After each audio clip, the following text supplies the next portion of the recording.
The year was 1883, and the Arizona Territory knew how to make a body ache. Dry Mesa was a blister on the face of the earth, surrounded by harsh, scrub-spiked canyons and the relentless color of red dust. Everything tasted of alkali and grit. The air was thin and hungry, and the desert wind was a perpetual, low-keyed howl, whistling a lawless tune through the loosely strung timber fences and the sun-baked adobe walls. It was the sound of scarcity. Maura Hale, 22 years old, lived in the eye of that scarcity. She was the only daughter of a blacksmith who had passed 2 years prior, and she carried the weight of his small legacy like a yoke of honor. The clang of the anvil was silent now, but Maura kept the smithy's small adjoining shack clean. She earned her keep with a needle and thread, fixing the rough canvas pants of the copper miners and sewing simple dresses for the few women in town. She also served as the voluntary librarian for the small reading room attached to the modest church, a place where the scent of old paper fought valiantly against the ever-present smell of dust. Maura had a solid grasp of letters and arithmetic, a gift her father had insisted upon, and her ambition was simple and hard as the steel. She remembered him working hold on to the small plot of land that anchored her to Dry Mesa, and open a proper schoolhouse for the dirt-smudged children of the nearby mines.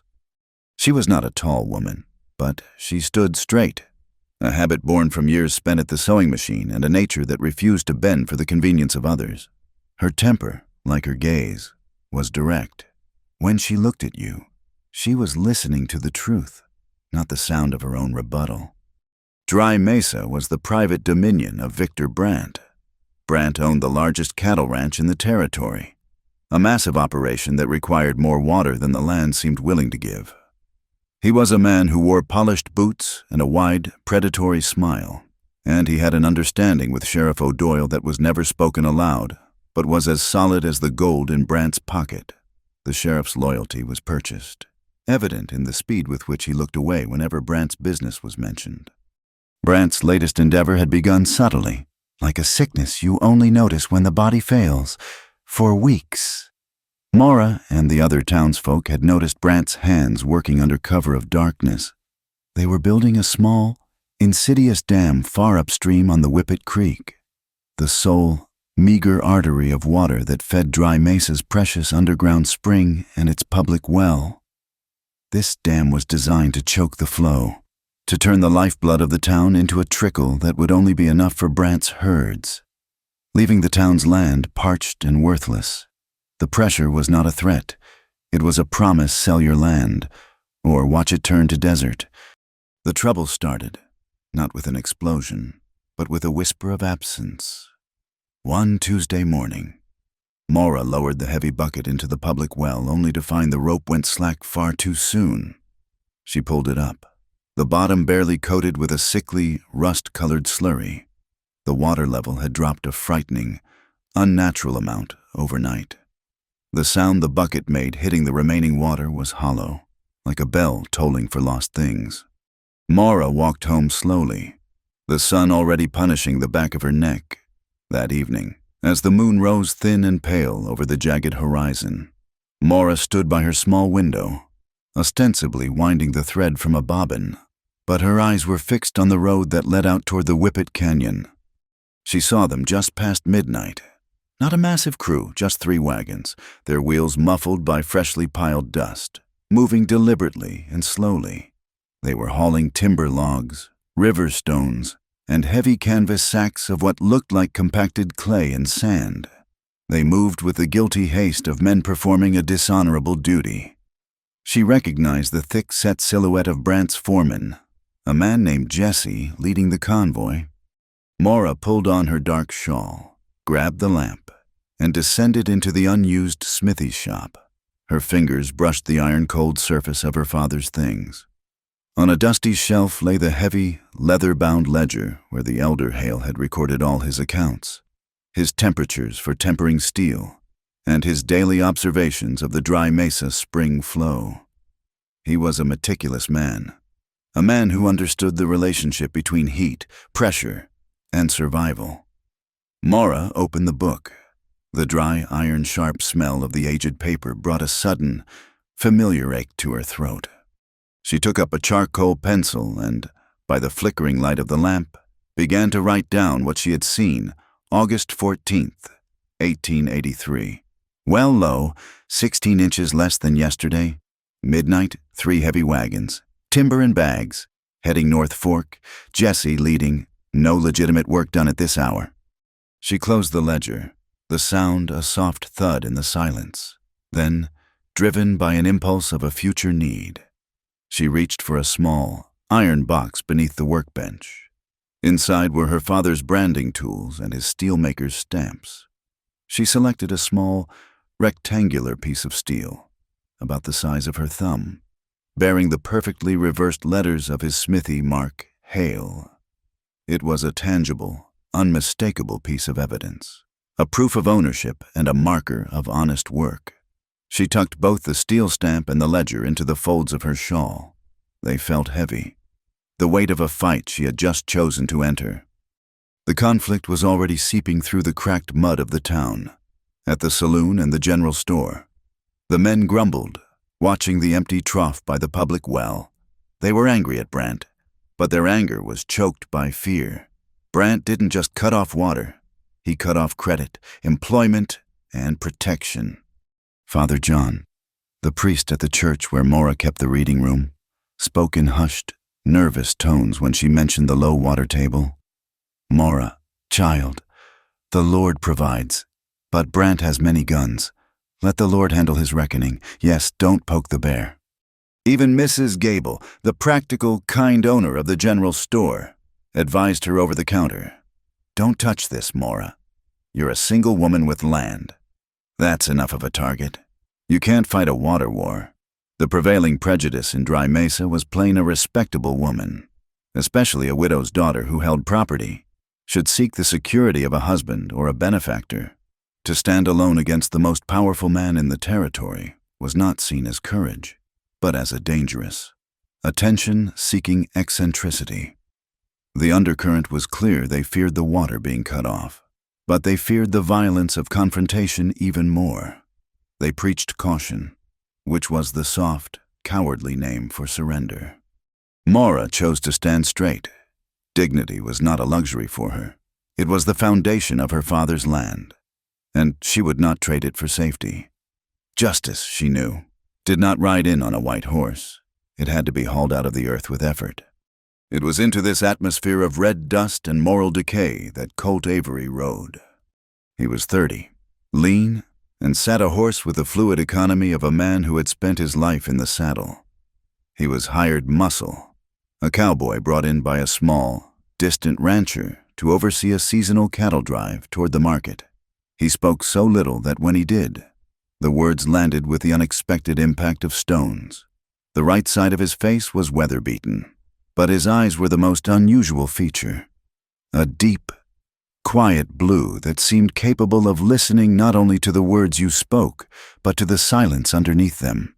His left hand, Maura noticed later, was deeply scarred across the knuckles, the skin shiny and tight, the relic of some old, brutal negotiation. He rode into Dry Mesa mid-morning, pausing only to secure his horse before walking into the saloon for a drink. He moved through the town's tension like a ghost, observing without judgment. He was here for a paycheck, to guide livestock, to avoid complication. His primary aim was simple: do the job, get paid, and keep moving.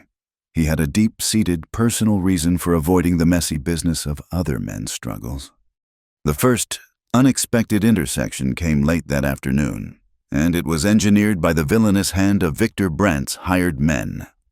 Brant's foreman, Jesse, was moving a small herd of dusty, longhorn cattle through the narrow main street, a task that should have been managed carefully.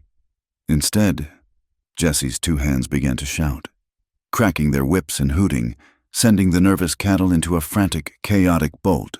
It was a clear, small piece of intimidation, designed to rattle the townsfolk and remind them who held the power.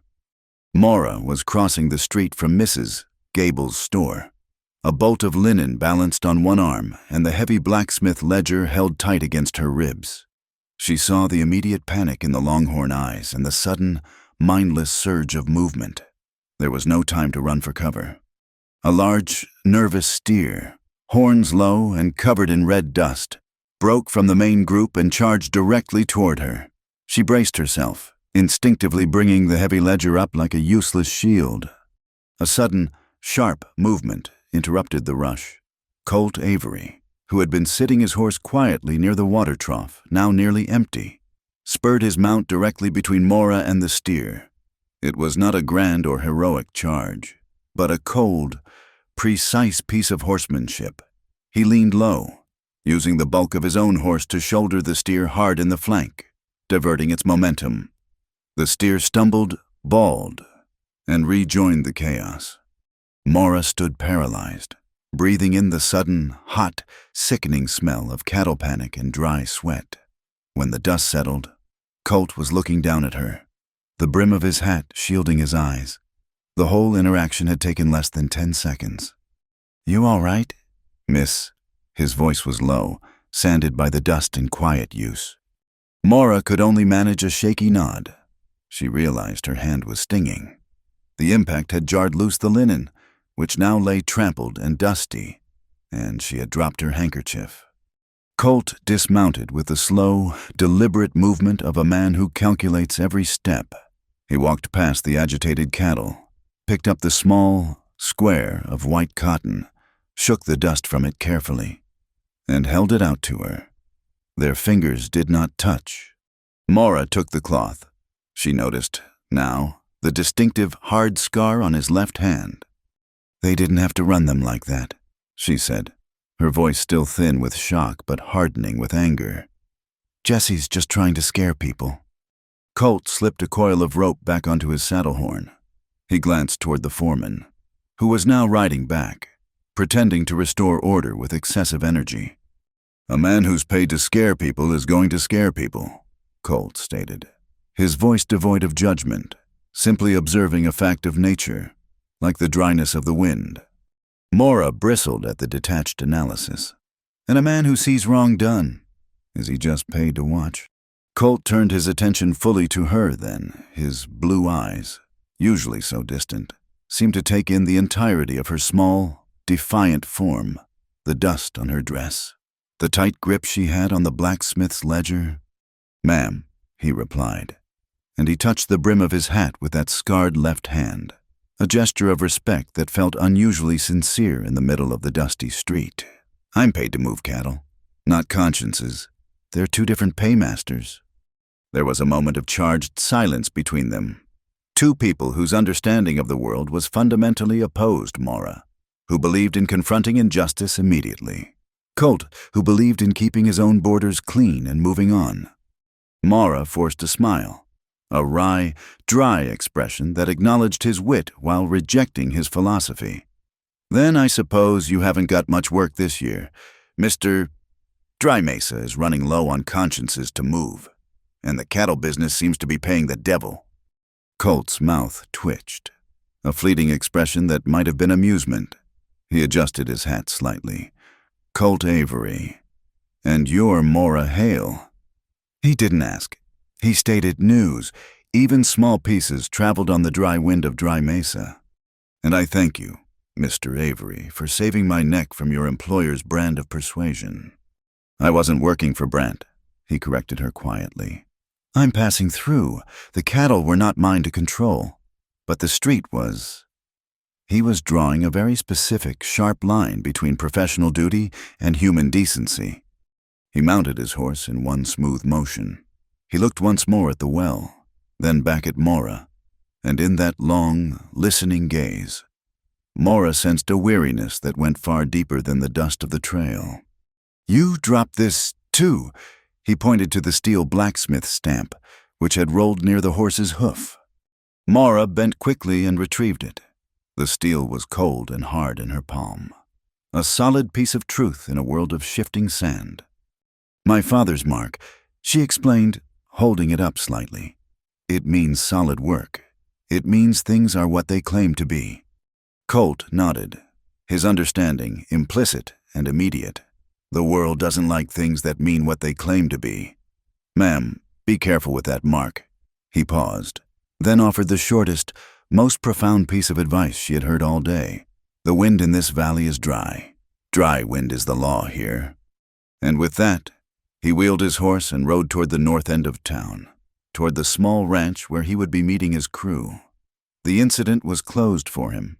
He had acted out of simple, practical duty. Maura watched him go, the taste of red dust still gritty on her teeth. She clutched the steel stamp and the heavy ledger. The wind, indeed, howled around her, carrying the dust like a threat.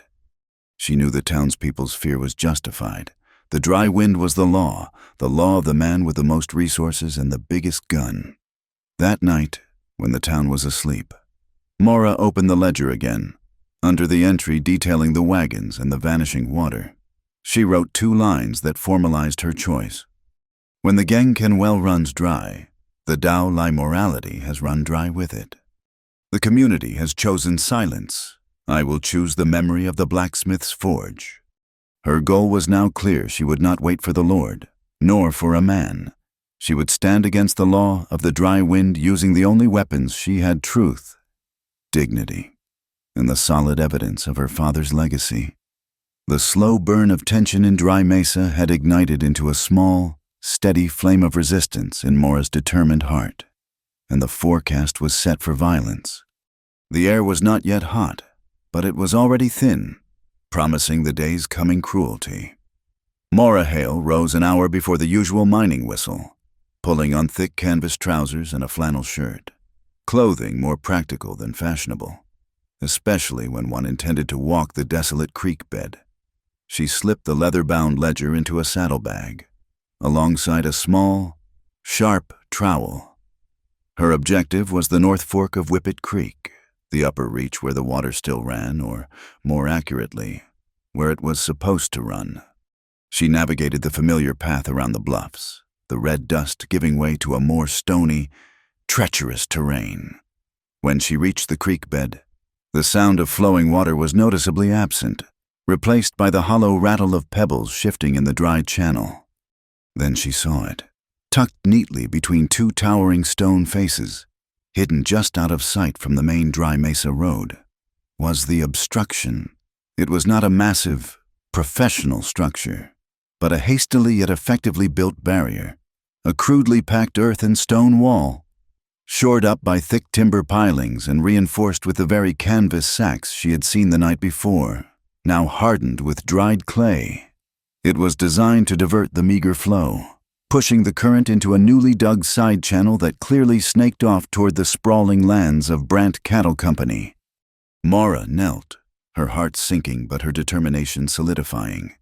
The water, a symbol of life and fairness, was being choked, its silver thread twisted into a weapon. She inspected the crude timbers used as reinforcements on one of the thickest pilings, driven deep into the riverbed. She ran her hand along the rough wood. Near the base, beneath a smear of mud, she found it a small, clean indentation. It was the precise shape of a branding iron, but not one used for cattle. It was the mark of Brandt Cattle Company, stamped into the structural wood, a claim of ownership over the stolen water. She took the small, steel smithy stamp from her bag and laid it next to the Brandt mark. The contrast was stark one. Her father's mark represented creation and honest labor. The other, the mark of a predator claiming what was never his to brand.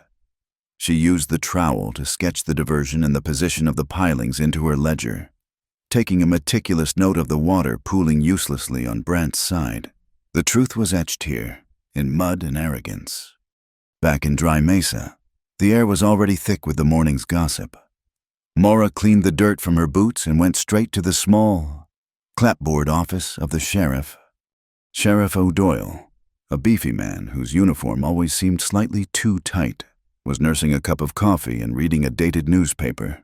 The air in his office was stale, thick with the smell of cheap tobacco and indolence. "Morning, Miss Hale." O'Doyle grunted, not looking up. "Morning. Sheriff, I have discovered the cause of the low water level." Maura placed the ledger on his desk, opened to her sketch of the crude dam. O'Doyle finally looked up. his face registering a practiced combination of boredom and irritation. He didn't touch the book, technical matters. Miss Hale, that's outside your purview. Wouldn't you say, don't you have dresses to mend? I have seen Brandt's men build an illegal diversion dam on the North Fork. It has his company mark stamped on the wood. It is clearly done to redirect water away from the town's aquifer. O'Doyle leaned back in his chair, his voice heavy with paternalistic condescension. Now, Mora, honey, this is the Arizona territory. Water flows where it flows. We're talking about hydrology, irrigation, engineering, things women don't rightly concern themselves with. It's too messy. Too much math. You leave the hydraulic technicalities to the men. All right, I'll send a deputy up there eventually. Could just be the dry season hitting early, is all. The dismissiveness in his voice, the casual wave of his hand that swept away her intelligence and her evidence, was a stinging insult. His words were a physical obstacle, a social dam erected against her authority as a landowner and a citizen. She realized the sheriff was not just paid off. He was culturally invested in her silence. It is not a technicality. Sheriff, it is theft, Mora said, her voice steady despite the tremor of anger in her chest. She picked up her ledger. I see. I will be sure to document the exact date and time you refused to investigate a clear act of resource sabotage. She left the office, the door clicking shut with a quiet finality that felt louder than a shout.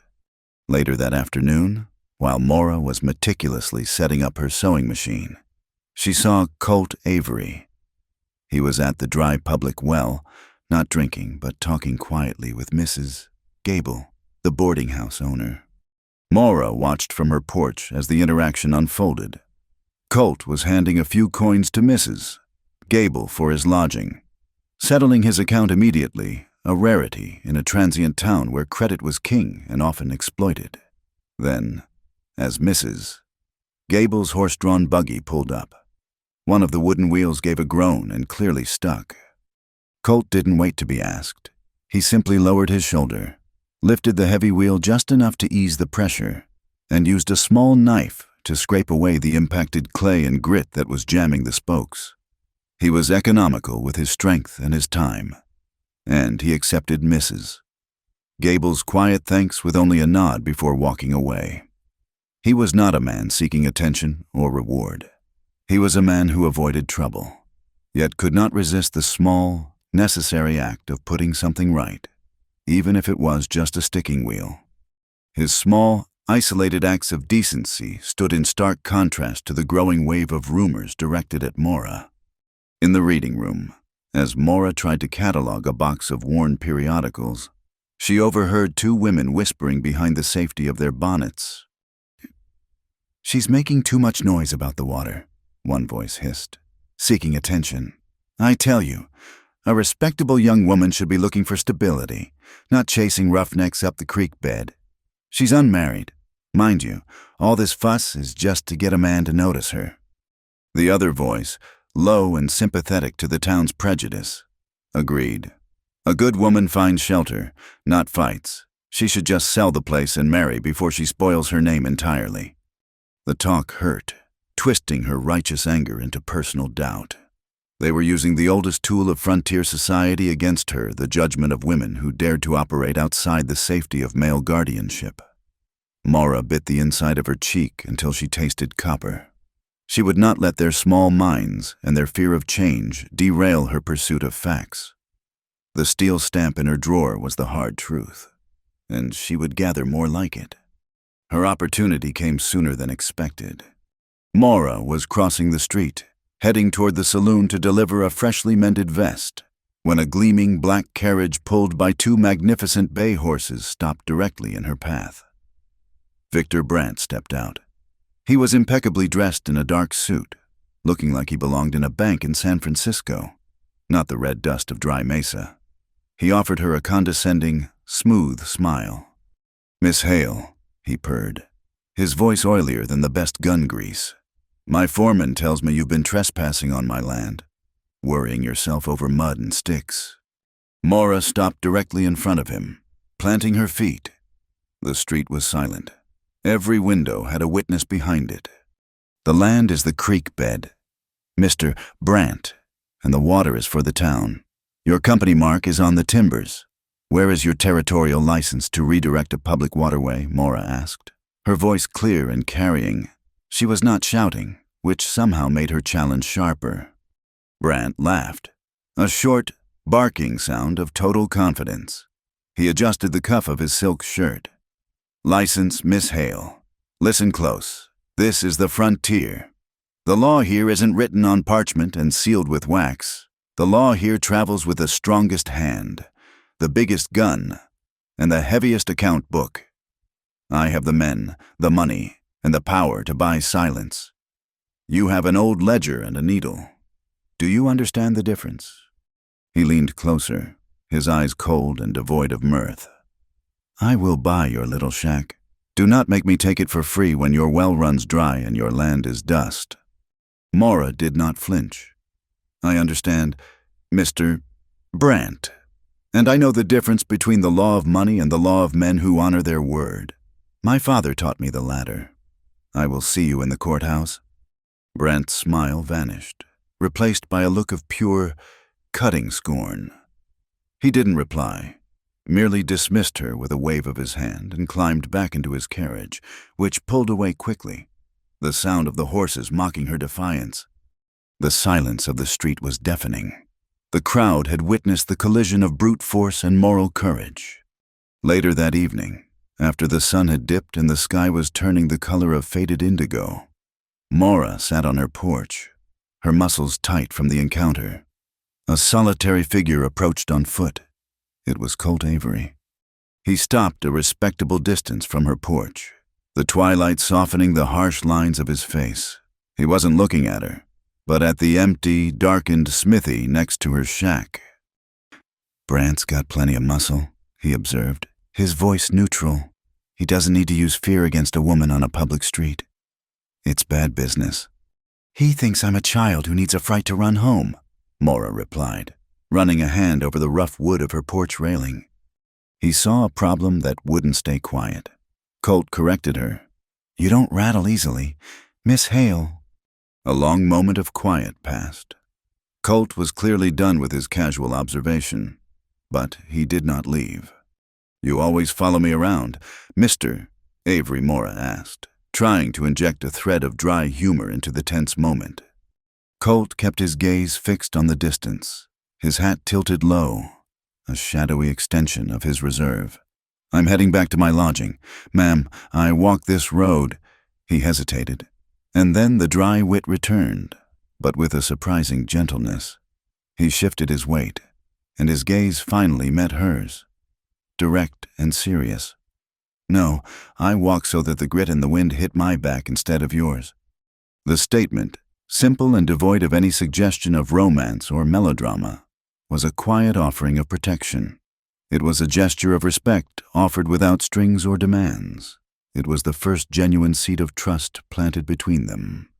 I won't offer you supper, Mora said, her voice softening slightly. But I can show you the creek's journal. Colt hesitated, then accepted the unromantic invitation to see her evidence. In the small, neat reading room, lit by a single kerosene lamp, Mora spread out her father's ledger. She pointed to his careful, spidery script, detailing the height of the spring water on a daily basis over 5 years. The meticulous record was undeniable proof of the creek's historical flow. The numbers don't lie, Mora whispered, tracing a line on the page. Look at this. My father was a blacksmith, but he understood the land's rhythm. The water has never been this low in mid-August. Colt leaned over the book, his dark hair brushing the light. He was close, but his focus was entirely on the data. The sight of his scarred hand resting next to the evidence of her father's honest work was a powerful image of 2 different lives converging on one shared belief, the necessity of truth. It's a good record, Colt agreed. A rancher who keeps books like this would never cheat his neighbor. Brandt doesn't keep books. He keeps debt, and I need more than the numbers to stop him. I need public pressure.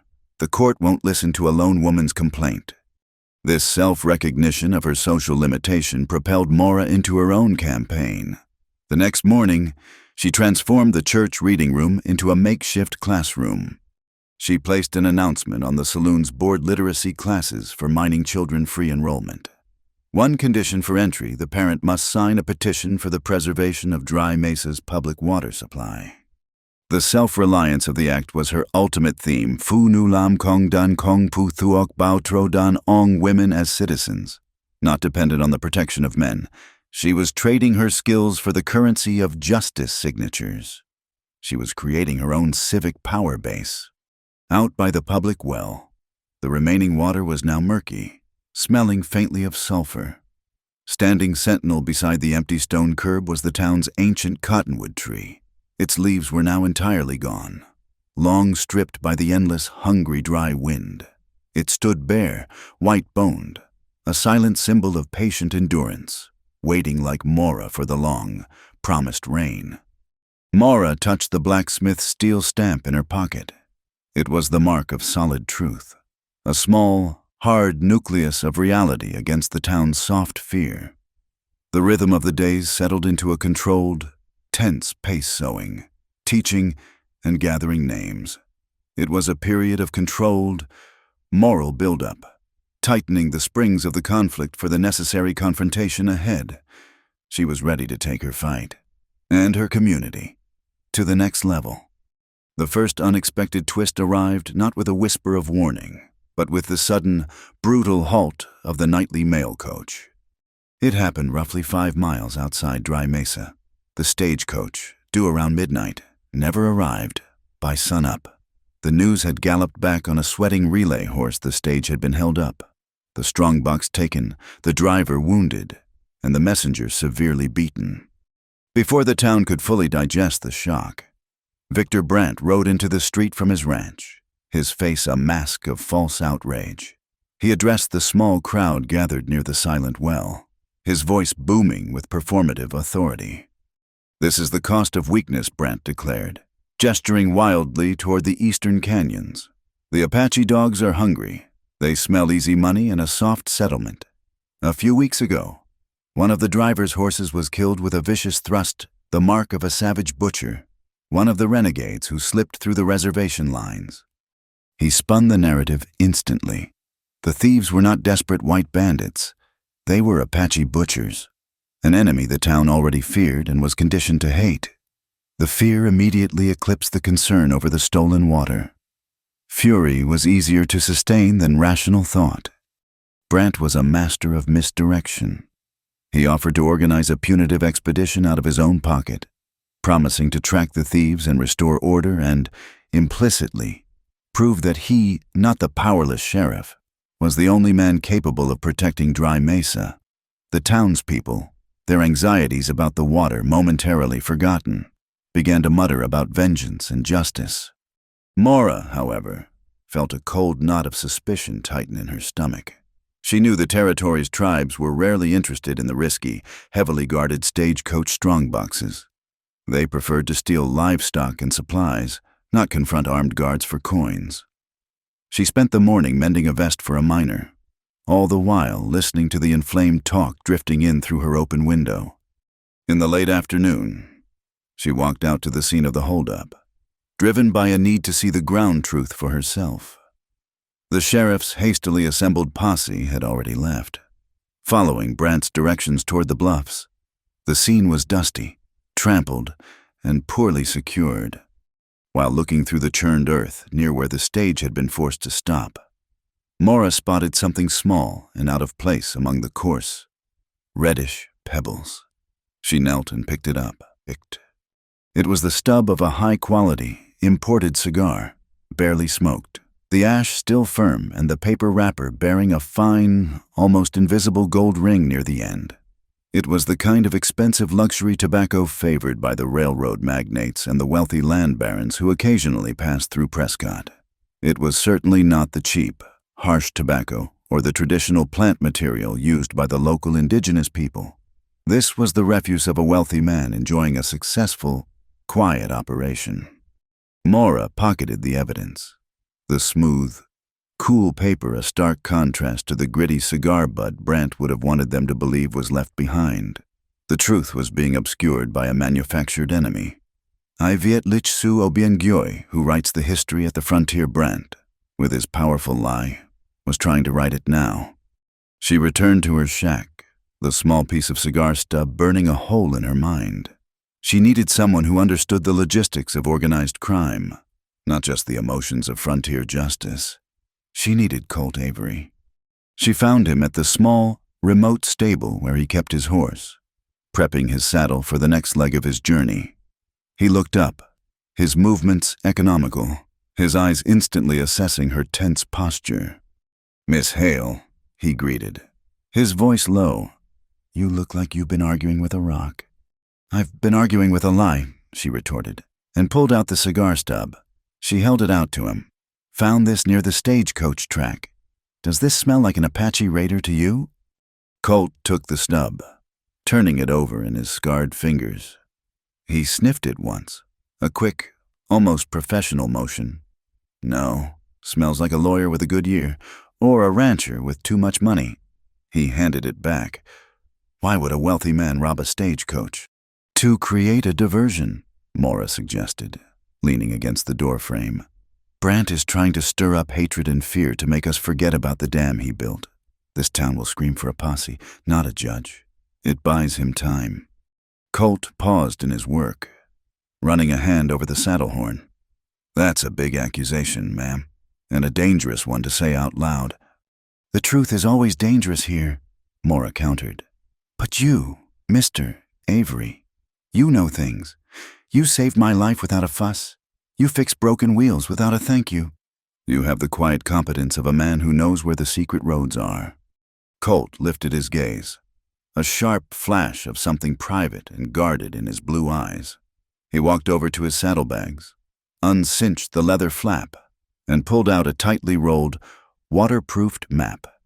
It was detailed, marked with small, precise script. It wasn't a standard cartographer's map. It was an intelligence report.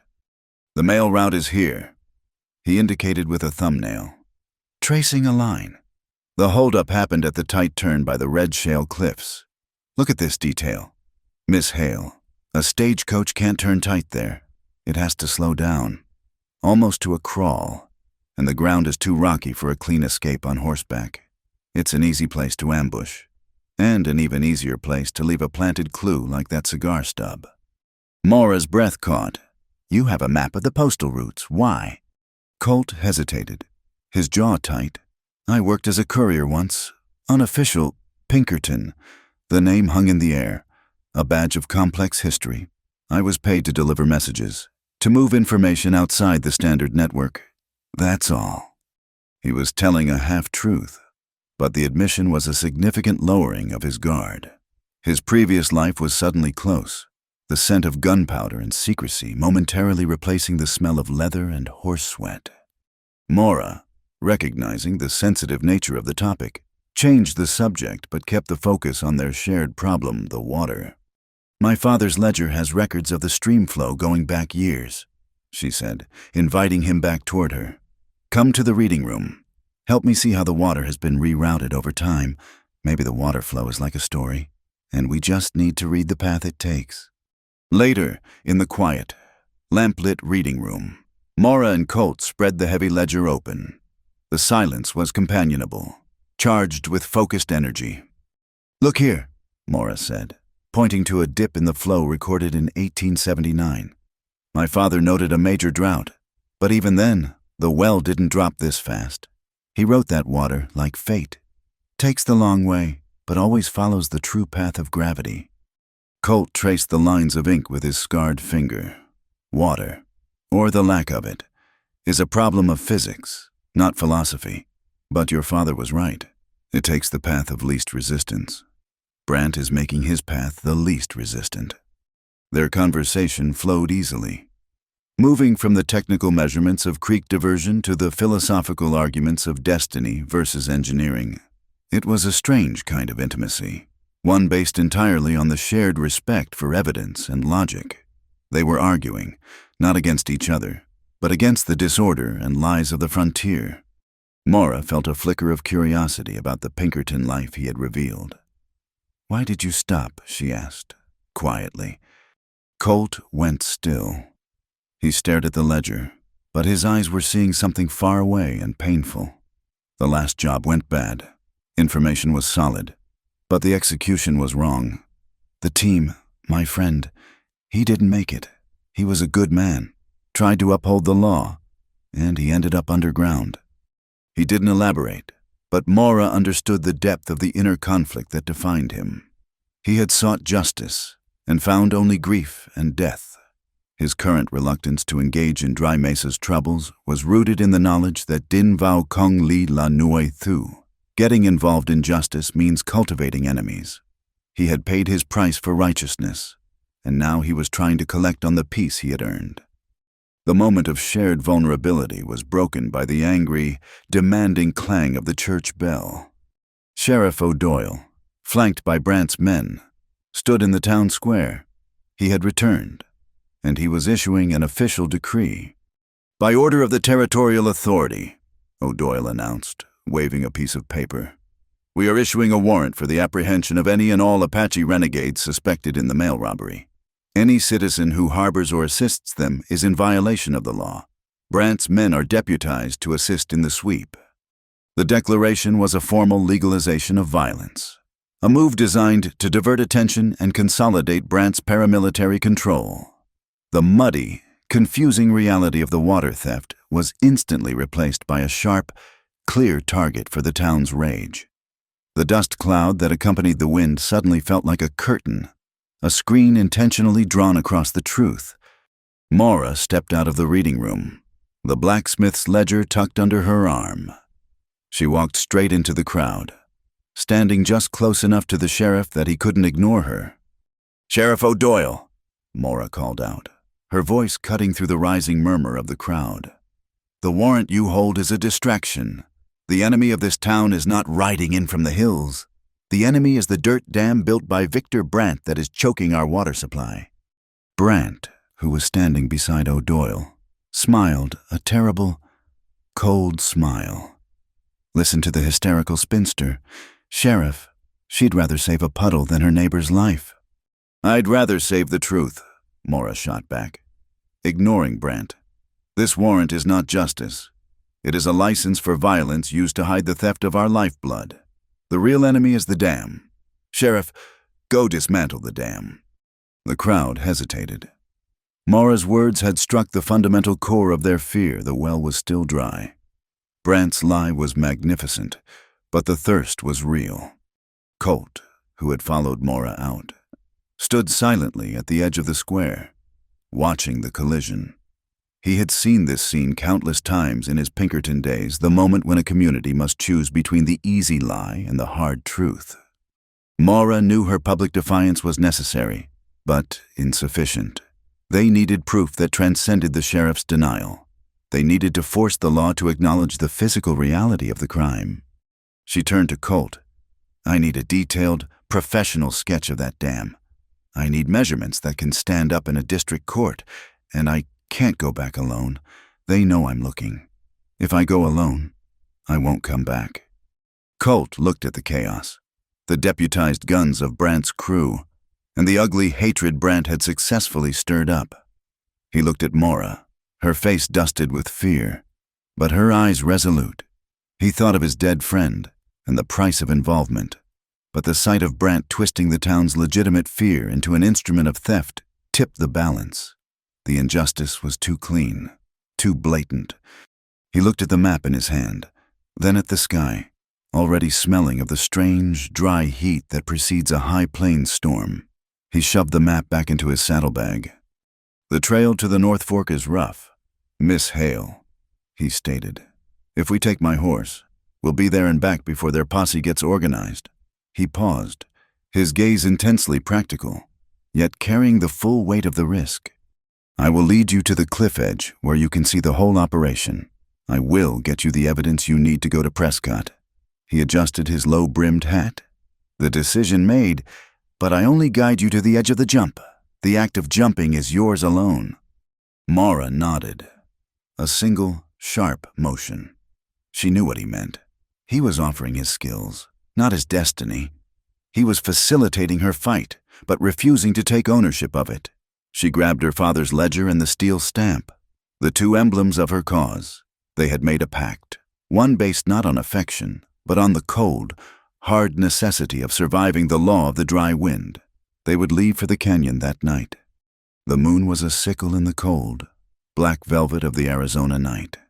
The only sounds accompanying Mora and Colt as they rode out of Dry Mesa were the muffled crunch of their horses' hooves on the stony track and the plaintive, repetitive cry of the whip-poor-will bird, its sorrowful call echoing through the dark chasm of Whippoorwill Canyon.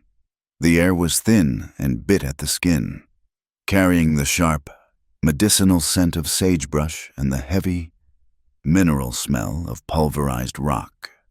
Colt rode ahead, a silhouette of quiet competence. He had insisted Mora use his spare horse, a steady, calm mare, while he rode his own, a restless bay. They spoke only in necessary, clipped sentences. "Stay low in the saddle," Colt instructed, his voice barely above a whisper. "We're leaving tracks they'll find. We just need them to find them late." Mora clutched the heavy ledger, which was now wrapped in an oilskin to protect her precious charcoal sketches and ink notes. She felt the exposure, the sense of being hunted, and strained her ears over the sound of the horses. It was Colt who heard it first. He abruptly pulled his bay to a stop, raising a gloved hand, the whip-poor-will's cry cut off suddenly. "We're being followed," Colt murmured, dismounting quickly but smoothly. Two riders, about a quarter-mile back. They're hanging back, trying to decide if we're worth the effort or if we're just another late-night traveler. He led both horses quickly off the main path, navigating a treacherous incline of scree and loose rock until they were tucked into a small, barely perceptible hollow in the canyon wall. They waited in absolute silence, only the nervous, heavy breathing of the horses filling the space. The waiting was a long, cold study in shared dread. Suddenly, the cold air snapped. It was not the sound of riders, but the distant, low moan of the desert itself. A strange, metallic smell, like ozone or distant heat, began to fill their hollow. Colt raised his head, smelling the air like a predator. "Sandstorm," he said, his voice urgent. "A bad one, coming fast from the northwest ridge." The wind that had been an annoying howl instantly became a furious, roaring torrent. They could hear the distant, terrifying scrape of millions of grains of sand being peeled off the dunes. Colt acted without thinking, without asking. "Under here," he commanded, dragging Mora from the shelter of the horses. He found a tighter, lower fissure in the rock face, barely large enough for two people to crouch down. He shrugged out of his heavy, canvas-lined leather coat and pulled it over Mora, sheltering her face and head against the worst of the coming onslaught. Then he positioned himself, hunched over her, his broad back offering a final shield against the brutal force of the storm. The next moments were a sensory overload. The roar was deafening, the air thick, choking, and instantly filled with fine, pulverized grit that stung exposed skin like 1,000 tiny needles. Mora buried her face into the scratchy leather of Colt's coat, tasting only dust, feeling the powerful tremors of the wind as it hammered against his braced body. The act was not tender, but utterly necessary, a survival instinct based on proximity and practical protection. It was the most physically intimate connection they had shared, yet entirely devoid of romance. He was simply a shield, an immovable object against the violence of nature. The storm passed as quickly as it arrived, roaring off toward the eastern peaks. Colt did not move until the punishing, abrasive wind had dropped back to its usual, persistent sigh. He pushed himself up, breathing heavily, shaking the sand from his hat. Mora followed, coughing hard, spitting out the fine red silt that coated her throat and hair. "The horses are spooked but still here," he said, already checking the tie ropes. He was pragmatic, immediately focused on the necessary logistics. Mora felt a hot, throbbing pain in her left wrist. During the rush to cover, she must have scraped it hard on the jagged rock. She pulled back her sleeve. The skin was scraped and bloody. oozing a thin line of red onto the white of her cuff. Colt saw it. He pulled a clean, rolled bandage from his saddlebag. He didn't use sympathetic words. "Hold still," he ordered. His scarred left hand, usually so tightly guarded, moved with the surprising delicacy of a practiced hand. He cleaned the wound with a splash of water from his canteen and wound the bandage tightly, the pressure immediate and comforting. "Thank you," Mora managed, watching the intensity of his focus. "Don't thank me. Thank whoever taught me to pack a decent trauma kit," he replied, his tone clipped and efficient. "We've lost time, and the wind has wiped most of our tracks, but those two riders are probably still out there, figuring out if we were worth chasing through the storm." They continued the journey on foot, leading the horses, eventually reaching a hidden overlook near the North Fork. The moon, now visible again, glinted off the pale, unnatural surface of the earth dam. Mora had made sketches before, but Colt, with his Pinkerton eye for structural integrity and weakness, needed more. He used a small, retractable pencil and paper, working quickly while Mora held the lamp low, shielding the light from below. They crawled closer, down to the very edge of the creek bed. The diversion was massive up close. Colt pointed his sketch pencil toward a sluice gate, a crude wooden valve built into the core of the dam, designed to release or restrict the flow completely. "Look at the valve." "Ma'am," Colt whispered. "It's got a seal. Brant's men didn't build this just to hold water. They built it to control it.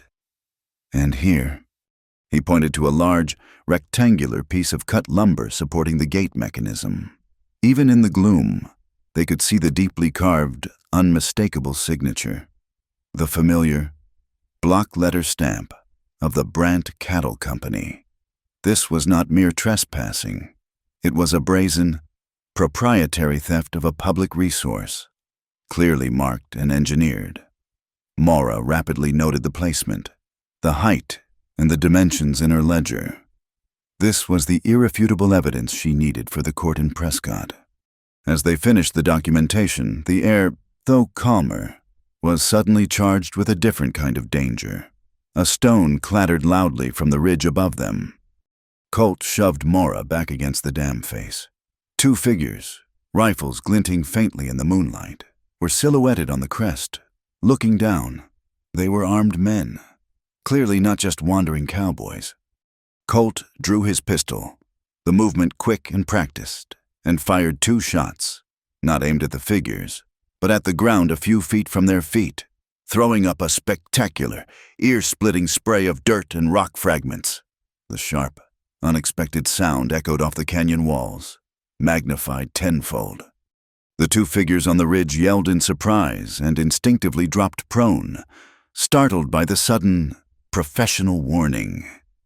It was a perfect, non-lethal threat. "Ride," Colt shouted, not waiting for the men to recover. He grabbed Mora and pulled her toward the horses. They rode hard and fast, back the way they came, until the roar of the riverbed and the sight of the dam were far behind them. Colt did not look back. He kept his attention strictly focused on the path, his body tense, listening to every scrape and sigh of the wind. When they finally slowed to a trot, Mora, breathless, had time to process the strange economy of his violence. "You shot like a man who didn't want to hit his target," Mora stated, rubbing the tightness in her chest. Colt kept his eyes forward, his voice flat. "I didn't want to hit them, and I didn't want to miss. 2 shots in the dirt say I see you better than 1 shot in the shoulder. It says I could have killed you, but I chose not to. It means they'll think harder about chasing us." He didn't elaborate on his preference for non-lethal force, but Mora understood the calculation. He preferred to use intimidation and fear over actual blood. Why Mora pressed? They were Brant's men. They were paid to kill us if they had the chance. Colt let out a sharp sigh, a sound of profound internal weariness. Because a deflected bullet can kill a good man. Miss Hale. And I've seen what happens when the wrong person catches the bounce. The consequences of murder are not worth the saving of an hour's time. As he spoke, he unconsciously raised his scarred left hand to adjust his hat.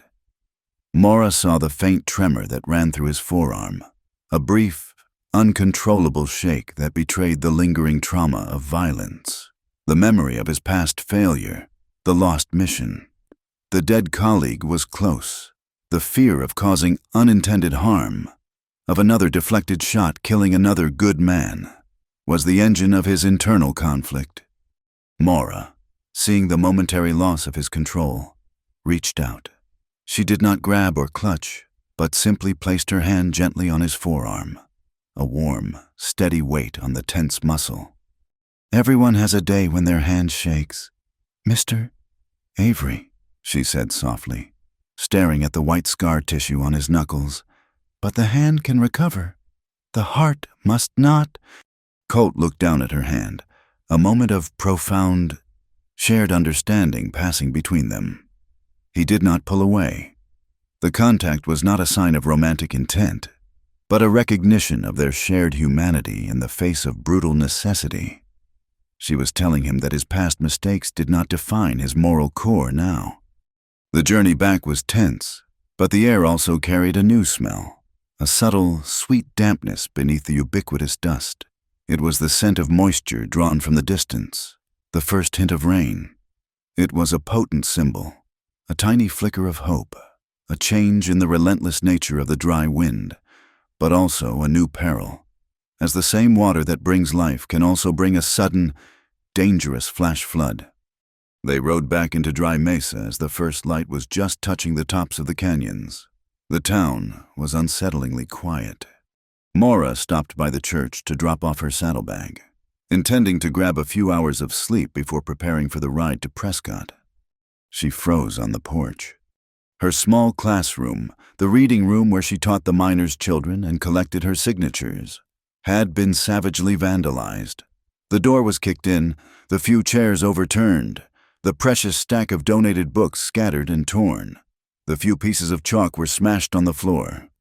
But the most deliberate insult was left on the shattered remnants of the small slate blackboard. Scrawled across the largest fragment of broken slate, left lying in the dust like a discarded tongue, was one crude, chilling word, written in chalk that had been angrily ground into the stone. Silence. It was Brant's reply to her defiance, a clear warning that her civic organizing and her pursuit of justice would not be tolerated. The discovery was a brutal, physical consequence of their nocturnal mission. But Maura felt no retreat. She looked down at the broken chalk, then at the oilskin bag containing the detailed notes and the sketch of the dam. She had the evidence. They had only fear and vandalism. She would not be silenced. The shattered piece of slate, bearing the single, venomous word, silence, lay in the red dust outside the vandalized reading room. Maura stood over it, the fatigue from the night's ride and the brutal shock of the destruction combining into a trembling exhaustion that she could not fight off. Colt stood a few paces behind her, his posture tight, his gaze sweeping the empty street. He didn't need to ask who had done it. The message was clear. Brant was done with polite threats. Colt gently touched Maura's elbow, guiding her away from the wreckage and toward the nearest private space, the dark, sheltered horse stall he was temporarily renting at the edge of the town. The stall was small and warm, with the scent of hay and horseflesh. A single lantern, hung high on a timber support, cast a weak, yellow circle of light that danced and swung with the slightest breath of air. In the corner, Colt was mending a tear in his saddle, his movements quiet and focused. He found a clean tin cup and poured Maura a measure of lukewarm coffee he'd kept in his thermos, the steam weak but comforting. Maura sat on an overturned wooden bucket, clutching the warm cup in her bandaged hand. She was shivering, not from the desert's cooling air, but from the realization of how deeply her actions had exposed her. She had feared social ostracization. She had found physical violence. She stared into the dancing flame of the lantern, where shadows stretched and twisted. The entire span of her 22 years seemed to rush into that small space, years defined by hard work, the honest smell of the smithy, and the quiet dignity her father had insisted upon. She had always kept men at arm's length, wary of the boisterous, possessive, and often drunken attention the frontier offered. The moment of vulnerability arrived, thin and brittle, cracking her composure. Her voice, when it came, was barely a raw whisper, disconnected from the present moment. They broke the books, they broke the slate. They think they can break the resolve. She shook her head slowly, the fine sand still clinging to her hair, her eyes wide and luminous in the lantern light. Lifted to Colt, who was concentrating fiercely on stitching a tear in the leather. "I've never been kissed. Colt," she confessed, the phrase slipping out entirely unbidden, a sudden desolate summary of her life's emotional austerity. "My whole life. All I've seen of men is their greed, their rage, their drunkenness. They want to own things, land, water, or women, and they take what they want with a yell or a hard hand. I've kept every one of them far away. I don't know what gentleness looks like." Colt stopped sewing. His needle, already half passed through the thick leather, stayed frozen in midair. He slowly lowered his tools and turned to face her fully, his posture still, his gaze fixed on her face. He understood that she wasn't asking for affection. She was stating the barrenness of her emotional landscape, the high price she had paid for her independence and dignity. She was expressing a deep-seated fear that the harshness of the dry wind was the only reality available to her. He did not rush the moment. He moved toward her, slowly, deliberately. He reached up with his scarred left hand and carefully, respectfully, removed his wide-brimmed hat. The gesture was profound. The hat was his shield, his barrier, the symbol of his self-imposed distance and his commitment to non-involvement. Taking it off was an act of profound surrender and trust. He held the hat against his side, his gaze steady, his voice dropping to a low, rough murmur that was utterly sacred in its sincerity. "Then let me make it sacred. Mora." He did not touch her body. He raised his hand and gently placed it, not on her mouth, but on her forehead, just below the hairline, his thumb brushing the inner corner of her left eye, where the last of her shock still clung like a tear that refused to fall. His lips followed, pressing slowly, firmly, and reverently against her brow. It was a kiss of respect, of shared burden, of a silent, profound promise of support. The touch was a shock of warm, unexpected tenderness against her dusty skin. It wasn't a kiss of desire or possession. It was a consecration, an oath whispered without words. It was a recognition of her courage, a promise to bear witness to her fight, and an affirmation that intimacy could be founded on reverence, not conquest. When he pulled back, the silence was intense. The light from the lamp danced, and Mora felt, for the first time since her father died, a sudden, cool rush of water in her personal drought. The weight she had been carrying alone felt, momentarily, shared. The removal of his hat was the symbol Colt had removed his own protective armor, offering his unguarded self in a moment of deep, non-sexual communion. Mora swallowed hard, her mind trying to process the strange, powerful sweetness of the moment. She needed a return to practicality, a way to anchor the high emotion in their shared purpose. "That was unexpected," she said. Managing a return to her dry wit, she gestured toward his pistol belt, which he had deliberately left hanging on a nearby post. "Do you pray before you shoot?" Colt Avery. He allowed a small, tired smile to touch the corners of his mouth. "I pray not to shoot, ma'am." The small, shared laugh that followed was brief, but it cleared the air. The vulnerability was put away, replaced by a renewed, shared focus. They turned to the task at hand, assembling their case. They spread the documents on a clean piece of canvas laid over the hay. "We have the proof of theft," Mora said, tapping the oilskin bundle. "Your sketch of the diversion, the clear markings of the Brandt stamp on the structural wood, and the measurements of the sluice gate." "And we have the proof of intent," Colt added. pointing to her father's meticulously kept flow journal. The recorded water levels prove the drop is artificial, not natural. Brant claimed drought, but the books say otherwise. Maura then laid out the petition, the pages covered in the uneven, sometimes shaky signatures of the townsfolk miners, the saloon owner, the butcher, and the few families who had children in her makeshift school. The petition itself, bought with the price of literacy lessons, was proof of community. "And this is the public voice," Maura declared. "Brant tries to silence me with a broken slate, but he cannot silence these names. This is not just my personal grievance, it's a community's plea for justice." But the community still contained fear, and that fear was voiced again almost immediately. Maura sought out Father John to inform him of their planned trip to Prescott.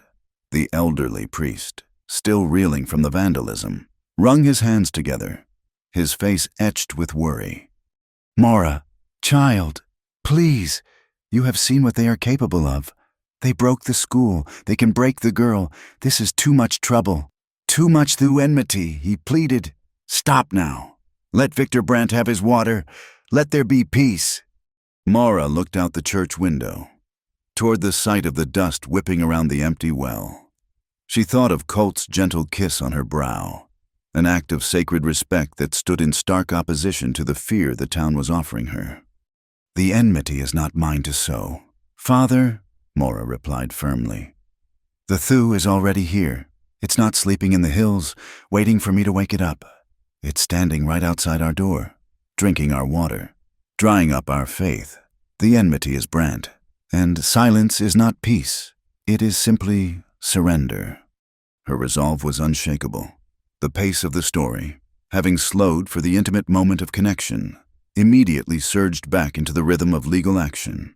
The gentle intimacy had served its purpose, acting like Nuak Magiwa Han cool water in a drought, restoring her strength without compromising her independence. The theme was clear: this was a love based on respect, not possession. Before they finalized their departure, Colt found Maura alone on her porch, organizing the last of her documents. He held out his scarred left hand. Tucked into his palm was a thin piece of tightly braided rawhide, the kind used for binding tack and repairing saddles. "This is from the leather that tore on my saddle last night," Colt explained. "It's tough stuff. It holds things together under pressure."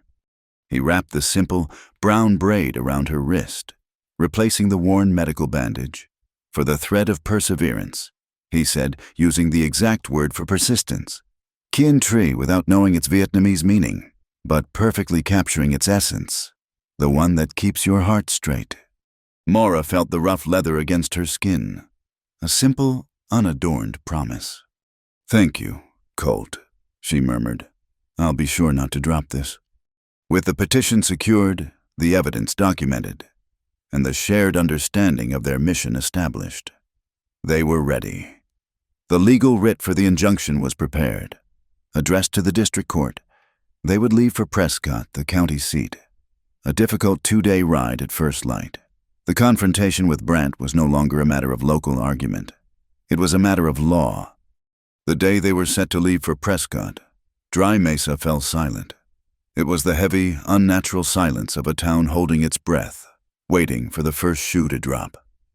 Maura, rising before dawn, noticed the strange stillness immediately. She went to the telegraph office, a small, isolated shack at the edge of the railroad track spur, to send a brief telegram to the district court clerk confirming her arrival and the purpose of her visit. The door was ajar. Inside, Mr. Hemlock, the telegraph operator, a nervous man with perpetually ink-stained fingers, was sitting slumped over his desk. The room was not ransacked, but the coiled wire from the key had been cut not cleanly, but savagely hacked through with a heavy, dull blade. "They came in the night, Miss Hale," Hemlock whispered, his eyes wide with fear. "Brant's foreman. He didn't touch me, but he laid the blade right here." Hemlock pointed to a deep groove scraped into the soft wood of the desk, dangerously close to his hand.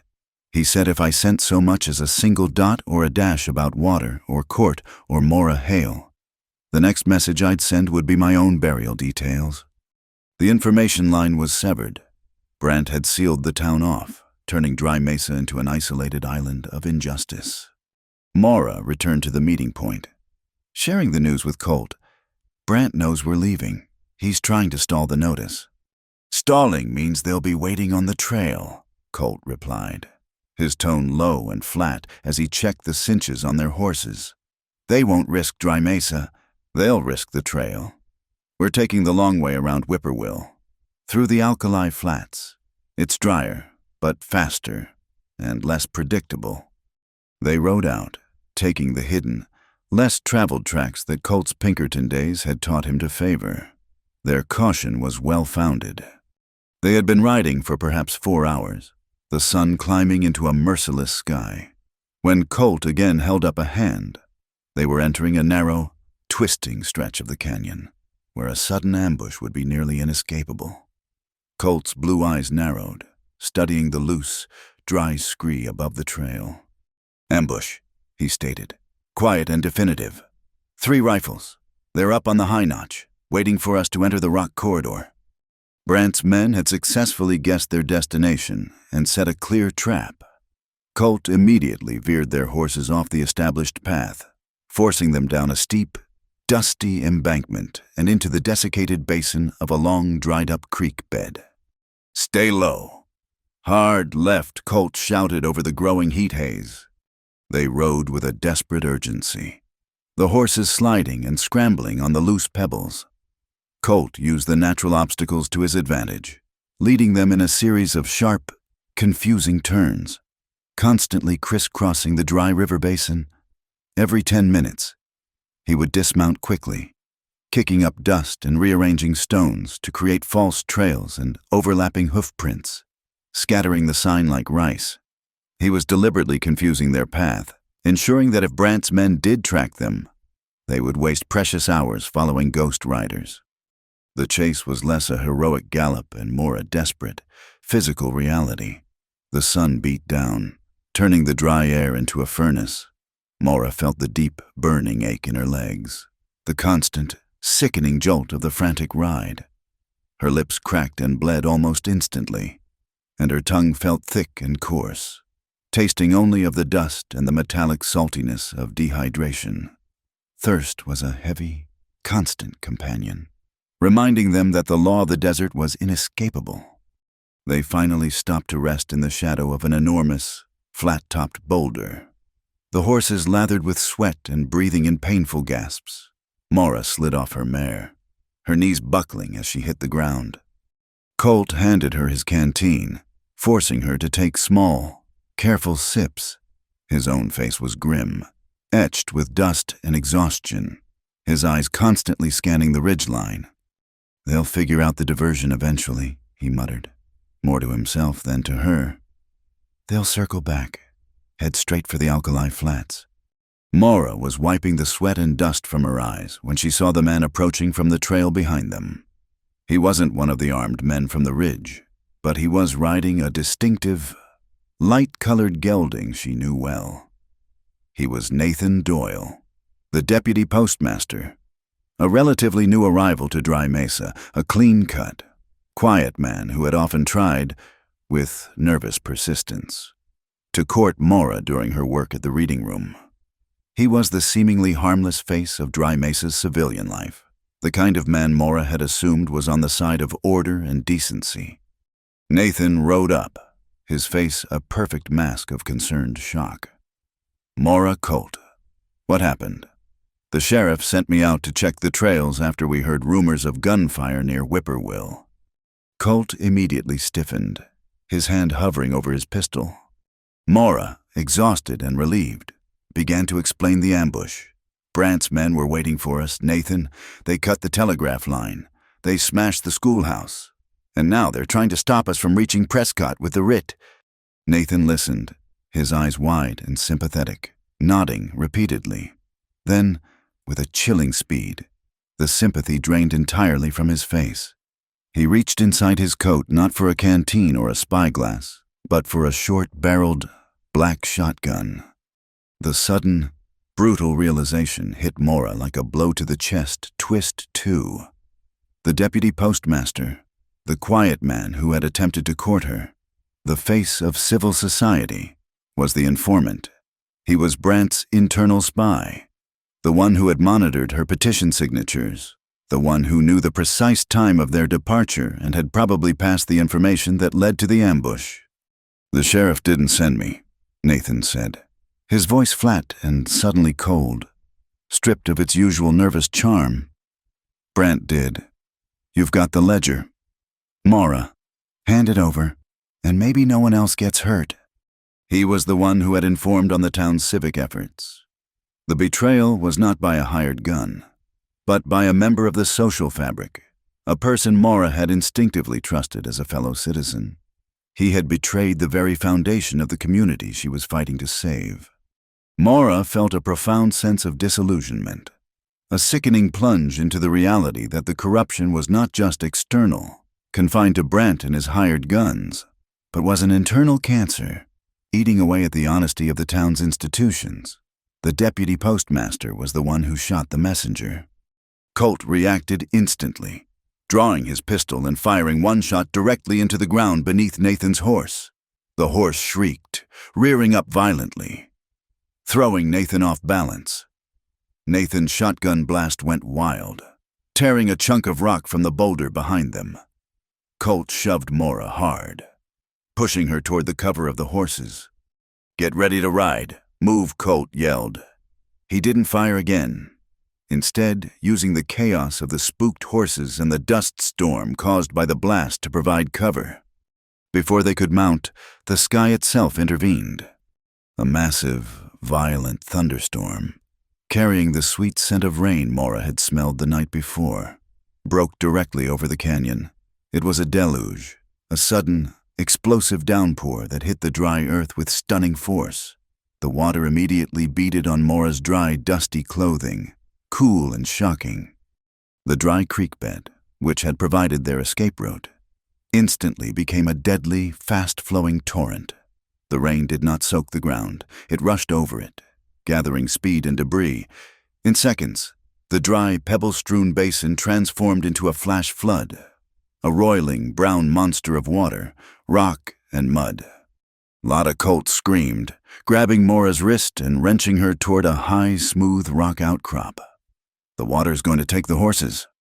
He pulled them both onto the precarious, slick slab of stone, the current already swirling violently around their ankles.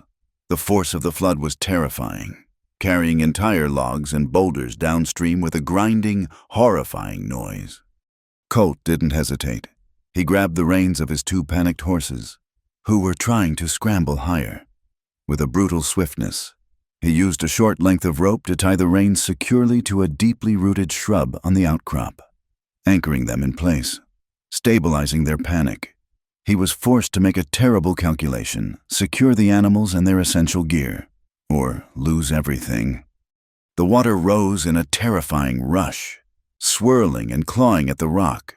Nathan Doyle, the deputy postmaster, had scrambled to a lower bank and was frantically trying to pull his own horse to safety, cursing loudly. Colt, soaked to the bone, put his body between Mora and the raw power of the flood. The torrent was a powerful, immediate symbol of justice. Mua vuaku koi kat, vua de doa kuon troi. The rain both saves from thirst and threatens to sweep everything away. The cleansing power of water was simultaneously their salvation and their immediate, brutal threat. Nathan, seeing his horse pulled violently downstream, turned his anger on Mora and Colt, shouting a threat that was swallowed by the roar of the flood. He was trapped on his bank, his gun useless in the downpour. Colt stood solid, watching him, making no move to help or hinder. As the flood raged, Mora realized the danger to their most precious asset. The horse had been carrying her saddlebag, and in the sheer, violent scramble to reach the rock, the oilskin cover had been partially ripped away.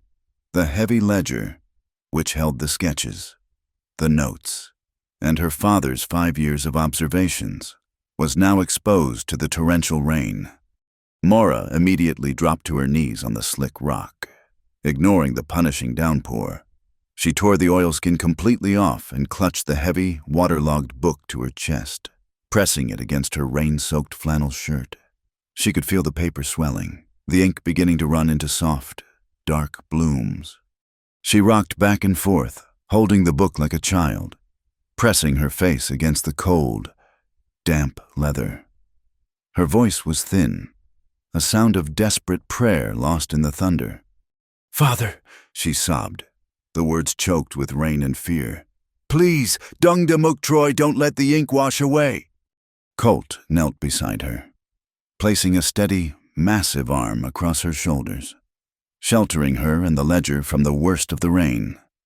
They stayed there, a small, desperate island of resistance in the overwhelming storm, listening to the roar of the flash flood and the sound of Nathan Doyle's defeated, furious retreat in the distance. The rain did not last long, only the length of time needed to enact its damage and its salvation. Within an hour, the flash flood subsided, leaving behind a thick, sick coat of red mud and debris. The air was cool, saturated and clean, smelling of wet rock and sage.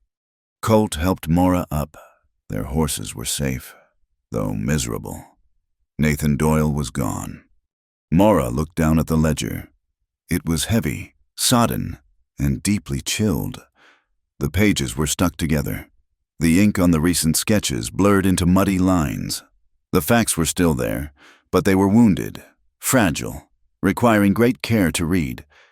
They mounted their horses and continued their ride in the aftermath of the storm. The trail transformed from choking dust to slick, sucking mud. They pushed themselves to the limit, the memory of the ambush and the chilling betrayal of the deputy postmaster driving them onward. 2 days later, exhausted, saddle-sore, and smelling faintly of wet earth and desperation, they arrived at Prescott. The town was larger, cleaner, and felt a world away from the dust and lawlessness of Dry Mesa. The brick walls of the district courthouse rose before them, solid and imposing, the red brick now dark and damp from the distant rain that had chased them all the way from the canyon. They had reached the heart of the law, carrying their damaged but essential evidence. The district court in Prescott was small, built of solid, moisture-resistant brick, but its interior felt cramped and oppressive, smelling of old paper and stale tobacco. Judge Elias Thorne, a man whose face was worn and cross-hatched by 60 years of frontier law, sat behind the high bench, his expression one of perpetual, weary impatience. The court clerk, a young man named Silas, muttered about the humidity and glared at the petitioners with open annoyance. Opposite Maura and Colt sat Victor Brandt, immaculate in a dark, expensive suit, flanked by a hired lawyer who had been imported from the eastern cities. The lawyer, Mr. Percival, was a man of smooth talk and polished nails, armed with sheaves of pristine, legal-looking documents that suggested Brandt owned the entire territory, including the water table beneath the floorboards. The moment Maura and Colt entered, the atmosphere tightened. Maura was still dressed in her trail-worn flannel and trousers, the simple rawhide bracelet on her wrist a stark contrast to the lawyer's gold chain. She laid the precious blacksmith's ledger on the table, its pages still swollen and stiff from the flash flood. Percival began the proceedings with a motion to dismiss, framing the issue as an emotional plea brought by a non-established resident who lacked technical understanding of hydrological engineering. He leaned heavily on the social prejudice, attempting to paint Maura as a hysterical, attention-seeking spinster. Maura, however, was prepared. She approached the bench, her back ramrod straight, and began her testimony not with emotion, but with facts. She presented her father's ledger, the waterlogged pages separated carefully with thin slips of paper. "Your Honor," Maura began, her voice steady, "the claim of drought is false. This journal, kept by my father, a man who measured his life in the precision of heat and metal, details the spring flow for 5 years.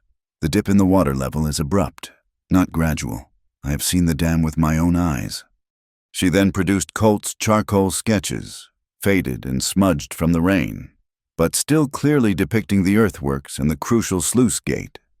"This is the design of the illegal diversion," It is not natural. It is engineered.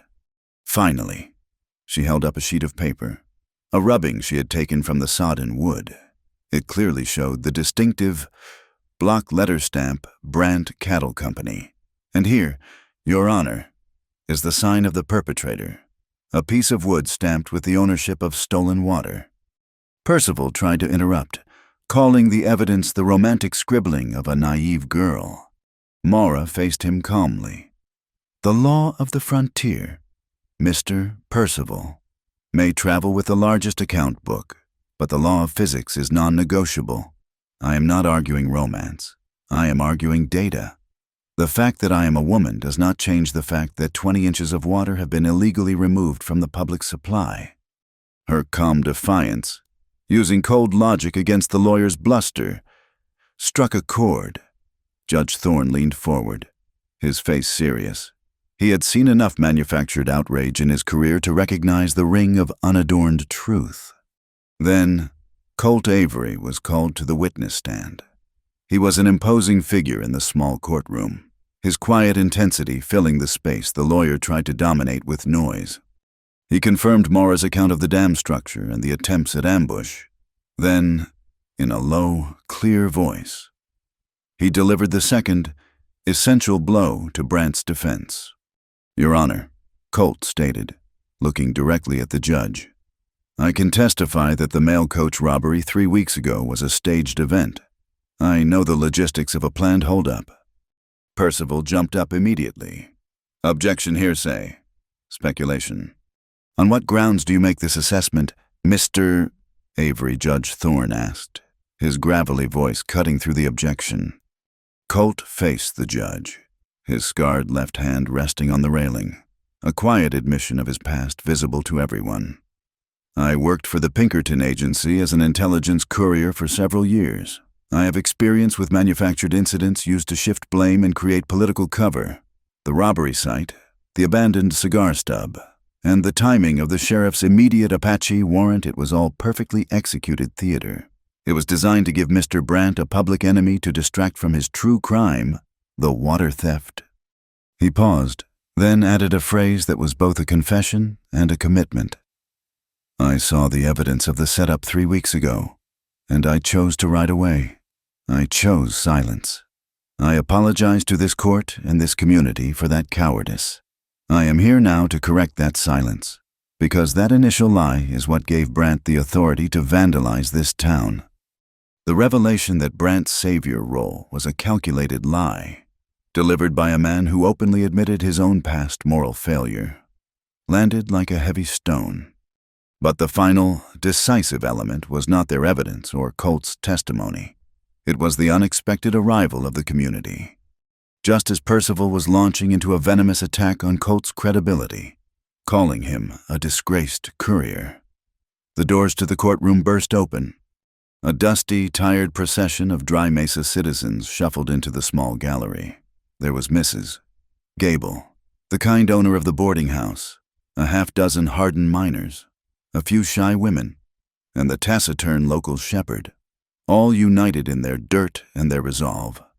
Leading them was Father John. They had ridden hard, following Maura's lead, choosing to trade their fear for collective action. Mrs. Gable approached the bench, handing Silas a large roll of paper. This is the completed petition, Your Honor, she said, her voice shaking slightly but holding firm. We signed it. We support Maura Hale. The water is dry, and we fear for the coming winter. We came here to stand with the ledger. The miners presented small, signed notes detailing how the lack of water was already affecting the operations of their mine, risking the entire copper season. Father John stepped forward, not with a sermon, but with a piece of paper, a baptismal record. Victor Brandt's lawyer claims Maura Hale has no standing. Her father, the smith, built that forge and settled that land in 1879. I have here a copy of her baptismal certificate, signed by me. She is a citizen of that land, and she is the rightful owner. The rising tide of community support made Percival's polished legal arguments look hollow. Brandt, sitting at the defense table, was livid, his face turning a deep, dangerous crimson. He realized his power was effective only when his victims were isolated.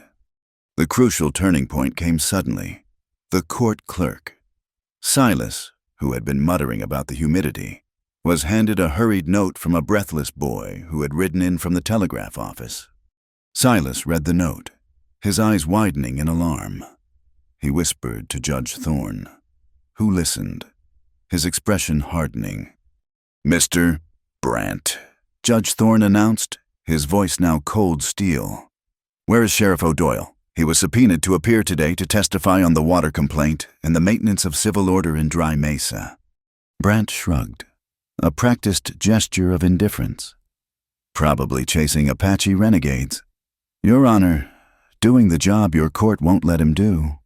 The clerk then confirmed the news he had received. Sheriff O'Doyle was not on the trail. He was seen guarding a storage shed outside Dry Mesa, a known holding place for illegal shipments. The unspoken truth was clear: O'Doyle was not a lawman, but a lookout.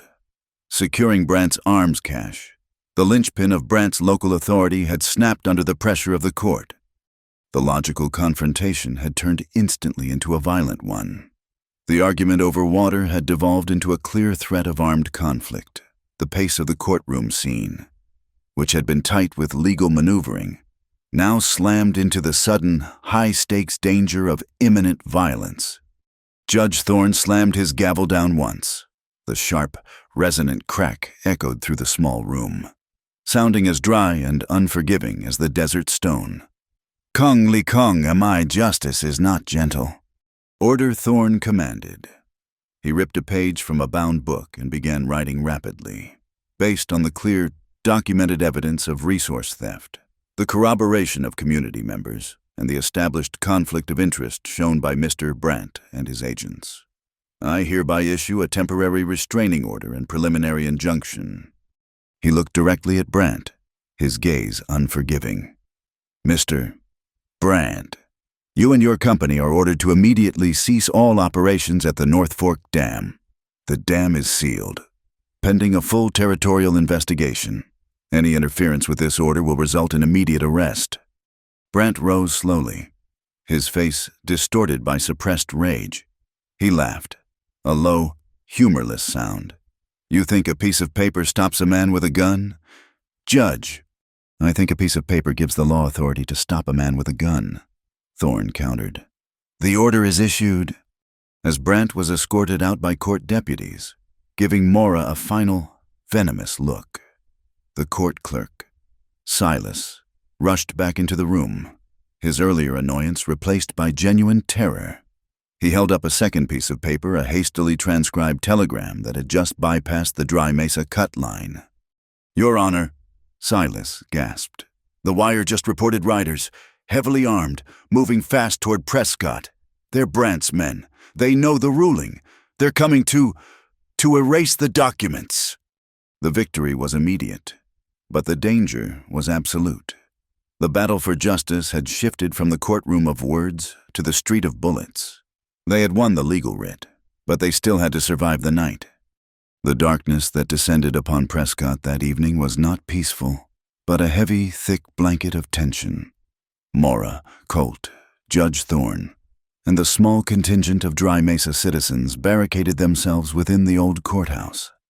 The windows were shuttered, heavy tables were dragged across the doors, and the essential documents, the injunction, the ledger, the signed petition were locked deep within the judge's iron safe. The town itself was quiet, having sensed the shift from legal debate to open warfare. The sky was the color of bruised slate, cold and ominous. Around midnight, the stillness was broken by the sound of galloping horses and the clatter of a dozen men descending upon the square. Brandt's hired crew, fueled by anger and the promise of a large, desperate paycheck, were here to liquidate the evidence. Colt, moving with the practiced efficiency of a former agent, organized the defense. He knew they couldn't withstand a siege. Only hold out long enough for the territorial rangers to be alerted from Fort Whipple.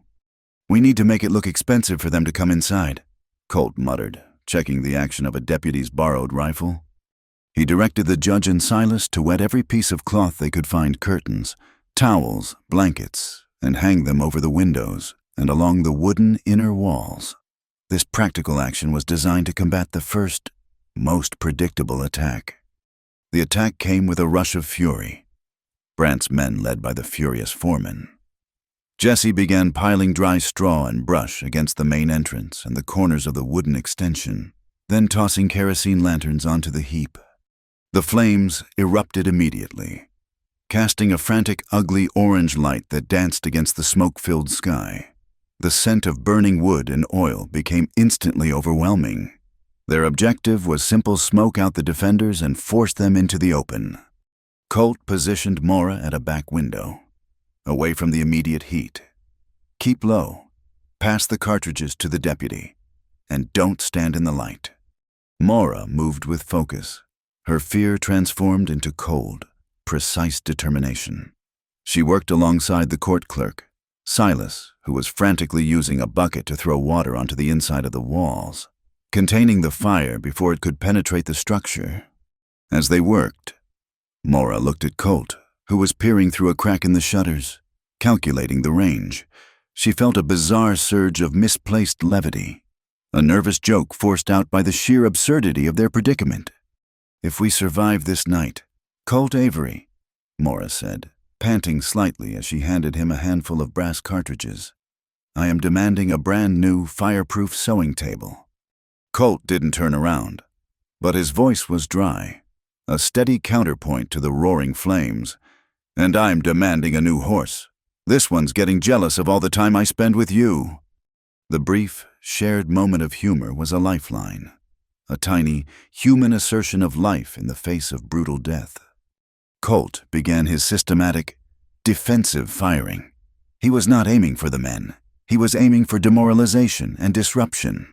He shot out the lanterns that were casting dangerous shadows. He targeted the wheels of their main supply wagon.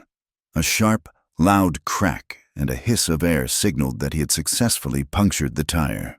The wagon slumped uselessly. Colt had chosen his moral ground-restricted casualties, maximum chaos. But the attackers were desperate. Victor Brant himself, riding forward on a black Charger, emerged from the smoke, his face twisted in a snarl of defeat and vengeance. He aimed his rifle directly at the main courthouse wall, specifically targeting the window where Mora had been seen earlier. A splintering thwack of wood and the ringing sound of breaking glass erupted just inches from Mora's head. Brant was not interested in property anymore. He wanted to eliminate the cause of his downfall. Colt, who had anticipated the direct threat, reacted with the instinct of a protector who had sworn a sacred oath. He shouted, "Down!" and launched himself across the floor, shielding Mora from the second round of fire. He shoved her fully behind a stone pedestal and stayed braced over her. A sharp, searing heat tore across Colt's left side. He gasped, a short, involuntary sound, before regaining his control. "Colt, you're hit!" Mora cried, seeing the immediate spread of dark red stain on his shirt just beneath his ribs. "Just a grazing shot," he said through clenched teeth, his voice tight with pain. "Doesn't matter. Get back to the water." The pain sharpened his focus. Colt did not waste his next bullet on Brant.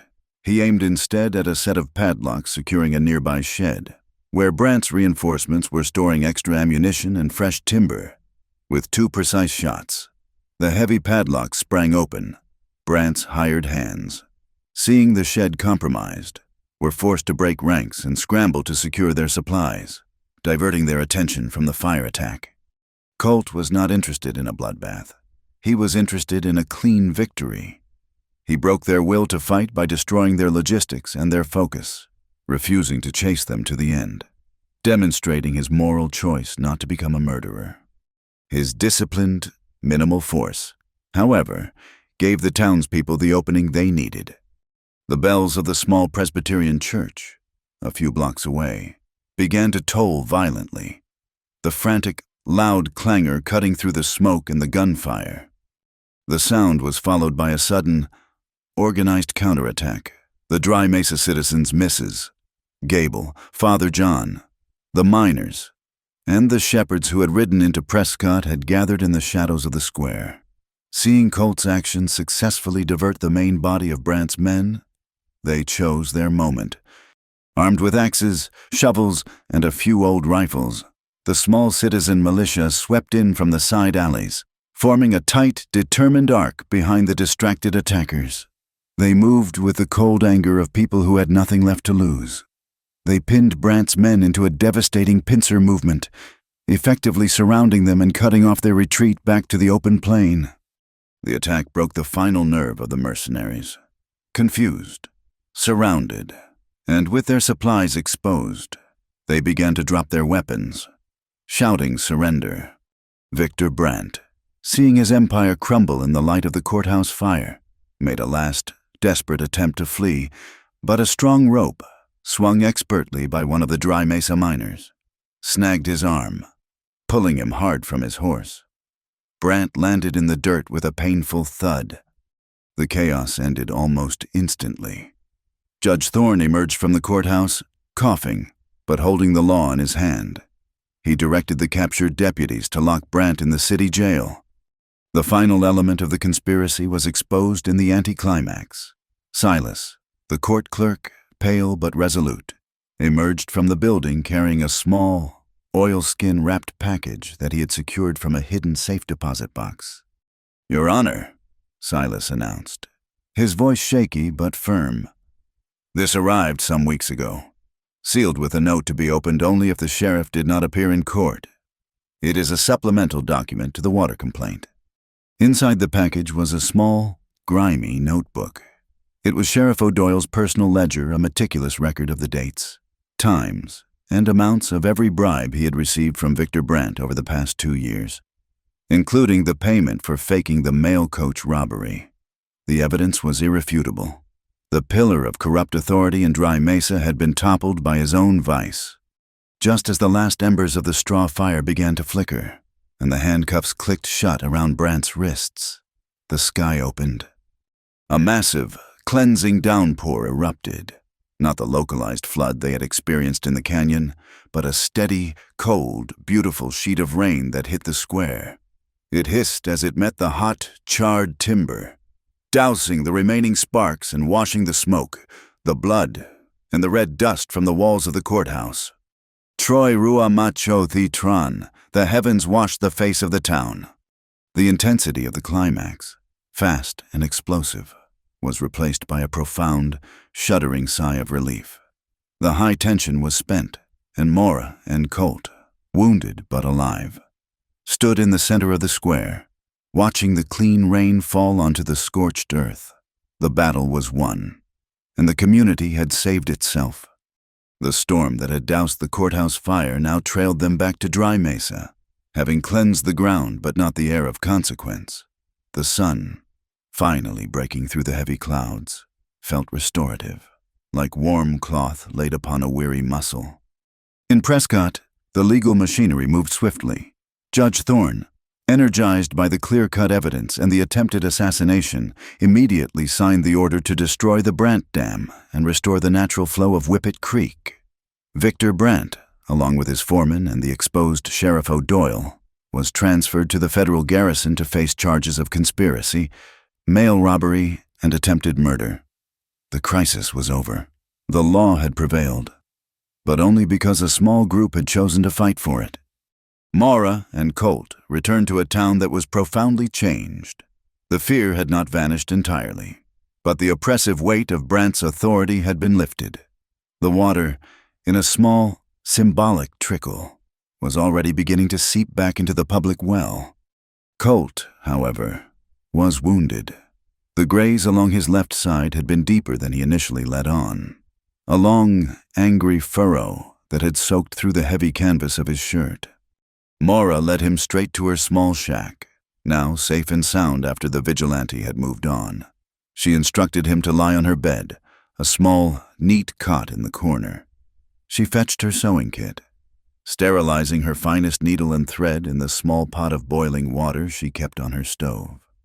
The process of Chualan healing was quiet, intimate, and profoundly unromantic.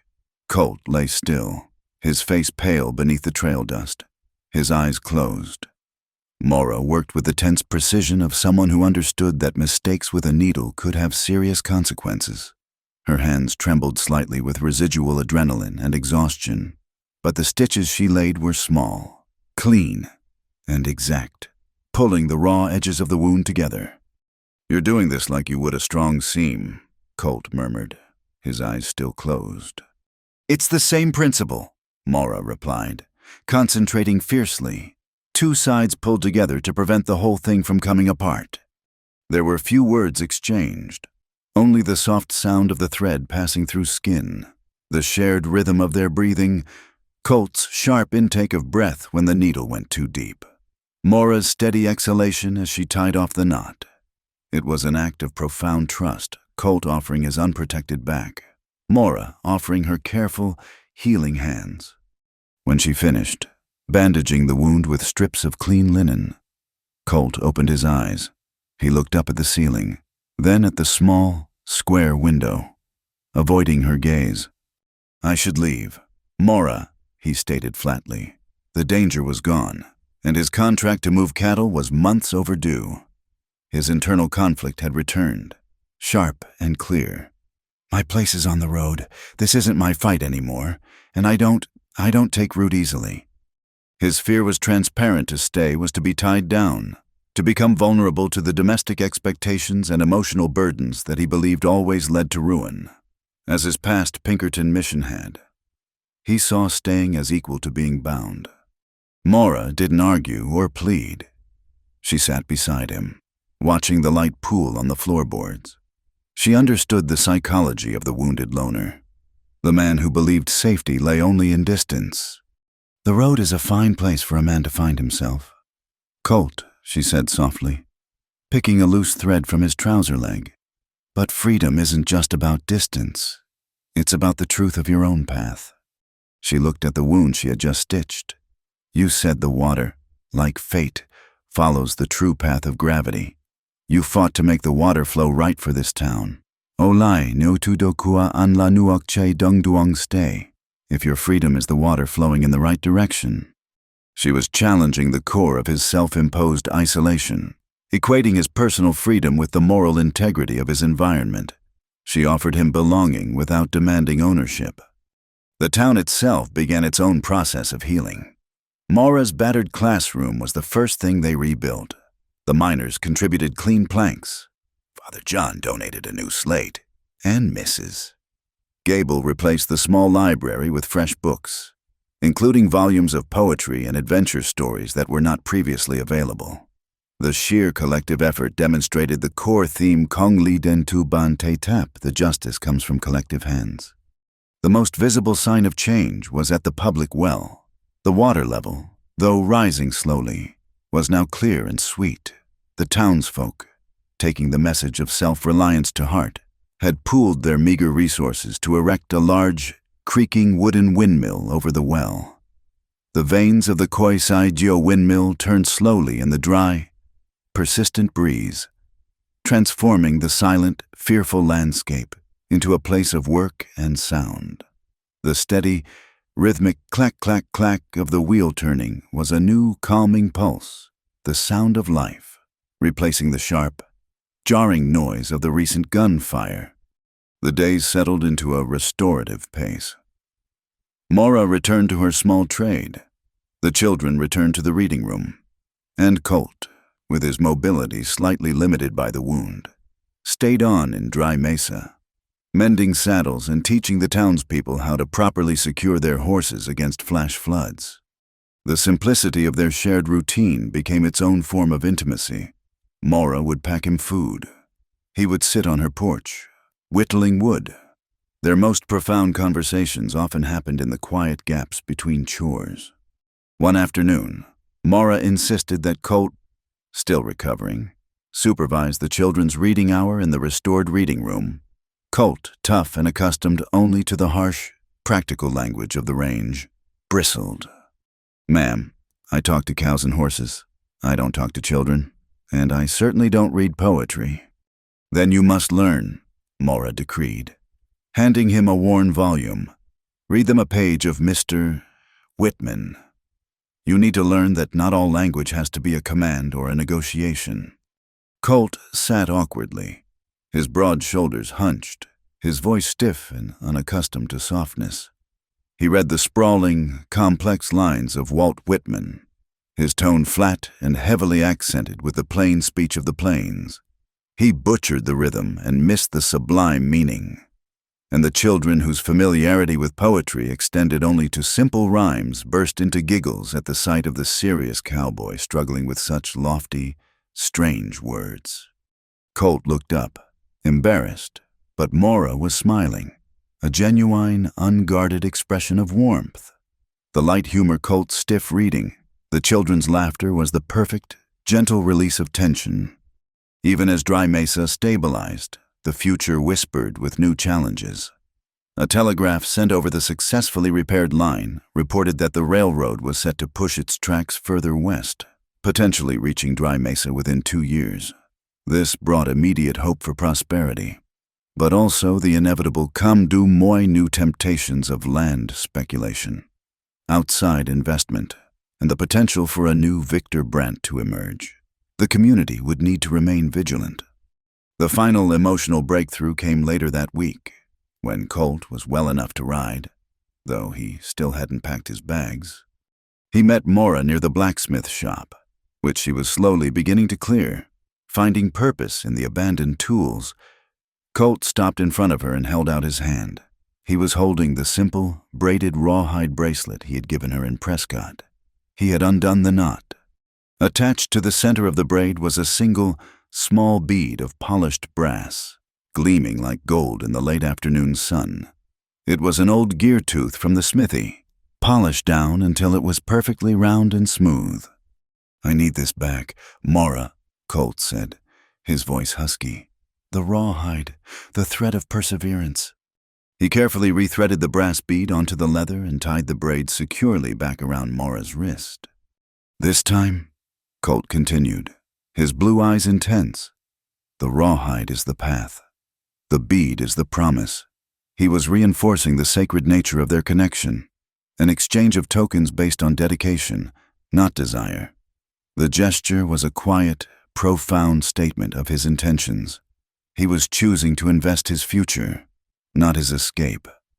The brass bead, shining next to the familiar, rough leather, was a small, brilliant kernel of hope, symbolizing a shared future built on the honest work of the past. The stage was set for the final, emotional culmination. The final evening in Dry Mesa was painted in the deep hues of a high desert sunset, purple and charcoal gray merging at the horizon. The air was cool and washed clean, smelling of wet earth and distant sage. Mora walked with Colt toward the edge of town, where the newly erected windmill stood sentinel over the public well. The great wooden vanes turned with a quiet, steady quioquette creaking in the evening breeze, a sound that was the antithesis of the fear and the dust of the preceding weeks. Beneath the wheel, the pump worked steadily, filling the stone trough with water that ran clear, cold, and true. They stopped beneath the arching shadow of the windmill. Colt stood silently for a moment, listening to the life-affirming sound of the mechanism and the steady pour of water. He reached up, removing his wide-brimmed hat, the familiar gesture of trust and surrender, and held it low against his heart. "I've spent my life on the trail, Mora," Colt said, his voice softer than she had ever heard it, stripped of its protective detachment. "I ran away from a job that went bad, from the truth I couldn't stand to look at. I walked away from trouble. I left when the work was ugly." He looked at her then, his blue eyes holding hers with an intense, unguarded sincerity. "I don't want to run anymore. I want to stay when the work is good. I want to stay here, where the water flows right, and I want to stay with the person who made it flow right." Mora felt her heart swell with the quiet power of his admission. He wasn't asking for shelter. He was offering his permanence. She managed a small, hopeful smile, her eyes tracing the curve of the polished brass bead he had added to the rawhide on her wrist. "Stay to mend fences. Colt Avery," she asked, injecting a hint of her customary dry humor. "Or stay to perhaps mend something more complicated, like stay to sew a wedding dress, maybe."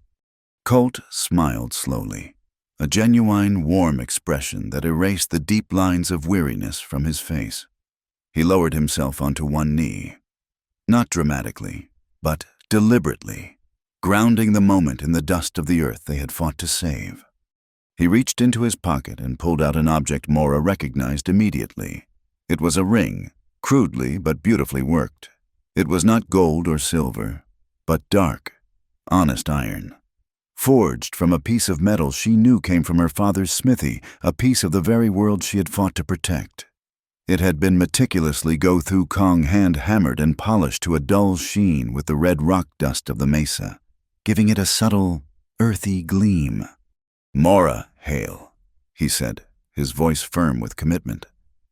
"I don't have much to offer, but this a life where I don't run, a hand that will always hold yours, and a promise that the truth will always be worth the fight.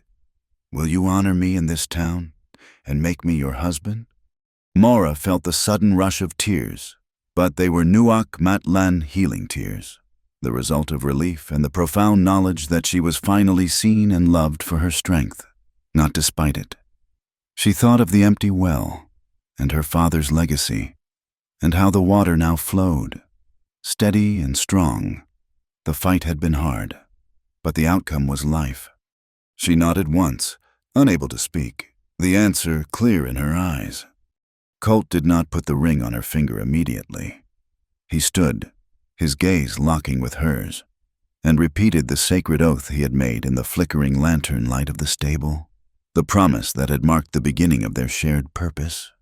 He took off his hat and rested his forehead against hers, a gesture of deep, respectful intimacy that bypassed physical desire and went straight to the soul. "Then let me make it sacred, Mora." It was their holy kiss, an unostentatious seal on their covenant, a recognition that love, like justice, required reverence and mutual dedication. It was a final, clear statement of their theme. Tin yu nu duong nuok dong kong on a on hung ben be love is like the right watercourse, not loud, but persistent. The quiet moment under the turning windmill did not last long. The good news, like the fire in the courthouse, spread quickly. The bell of Father John's church began to toll. Not the frantic call of alarm, but a joyous, triumphant peal. From the saloon, the lively sound of a banjo struck up a cheerful, dancing tune. The Dry Mesa citizens, hearing the news, poured out onto the street. Mrs. Gable wiped her eyes, and the miners cheered, tossing their dusty hats into the air. The children from Mora's class, recognizing the cowboy who read terrible poetry, ran to them, shouting congratulations. In the midst of the celebration, the town's new civic leadership was quietly affirmed. Judge Thorne, having ridden back from Prescott, held an immediate, informal assembly. With O'Doyle exposed, the citizens nominated and voted for the most trustworthy man among them, the gentle shepherd, as the interim sheriff. Kong Li Kente Chung. Kong Cho and Hue Justice require shared hands, not waiting for grace. The two of them stood on the porch of the smithy, Mora's arm linked through Colt's, watching the joyous chaos of the community they had fought for. Colt's hat, the emblem of his former solitary life, was now hung beside Mora's sewing basket near the window. The subtle, final symbol was placed Chiek Mu Treo Kan Kung Kui Nam Nuchia Viek. Chung Mai Ninha, the hat hung next to the loom man and woman dividing the labor, sharing the home. The rhythm of life in Dry Mesa had settled into a steady, hopeful beat, warm, clean, and full of possibility. The future of the frontier remained harsh and unpredictable, but their hearts had built an internal shelter against the dry wind. The moral was simple, clear, and etched in the iron ring on Mora's finger. No one is insignificant when they speak the truth and stand together. The reverence in love elevates intimacy to something sacred, not transactional. The frontier is cruel, but the human heart can summon the rain. Thank you for listening to the story of Mora and Colt, a tale of love and justice in the Arizona Territory. Please comment below and let us know where you are listening from, so we can connect and share our thoughts on the quiet heroes of the Wild West. If you enjoyed this journey to Dry Mesa, Please like the video, subscribe to my channel, Wild West Night, and press the hype button to help this story reach more listeners.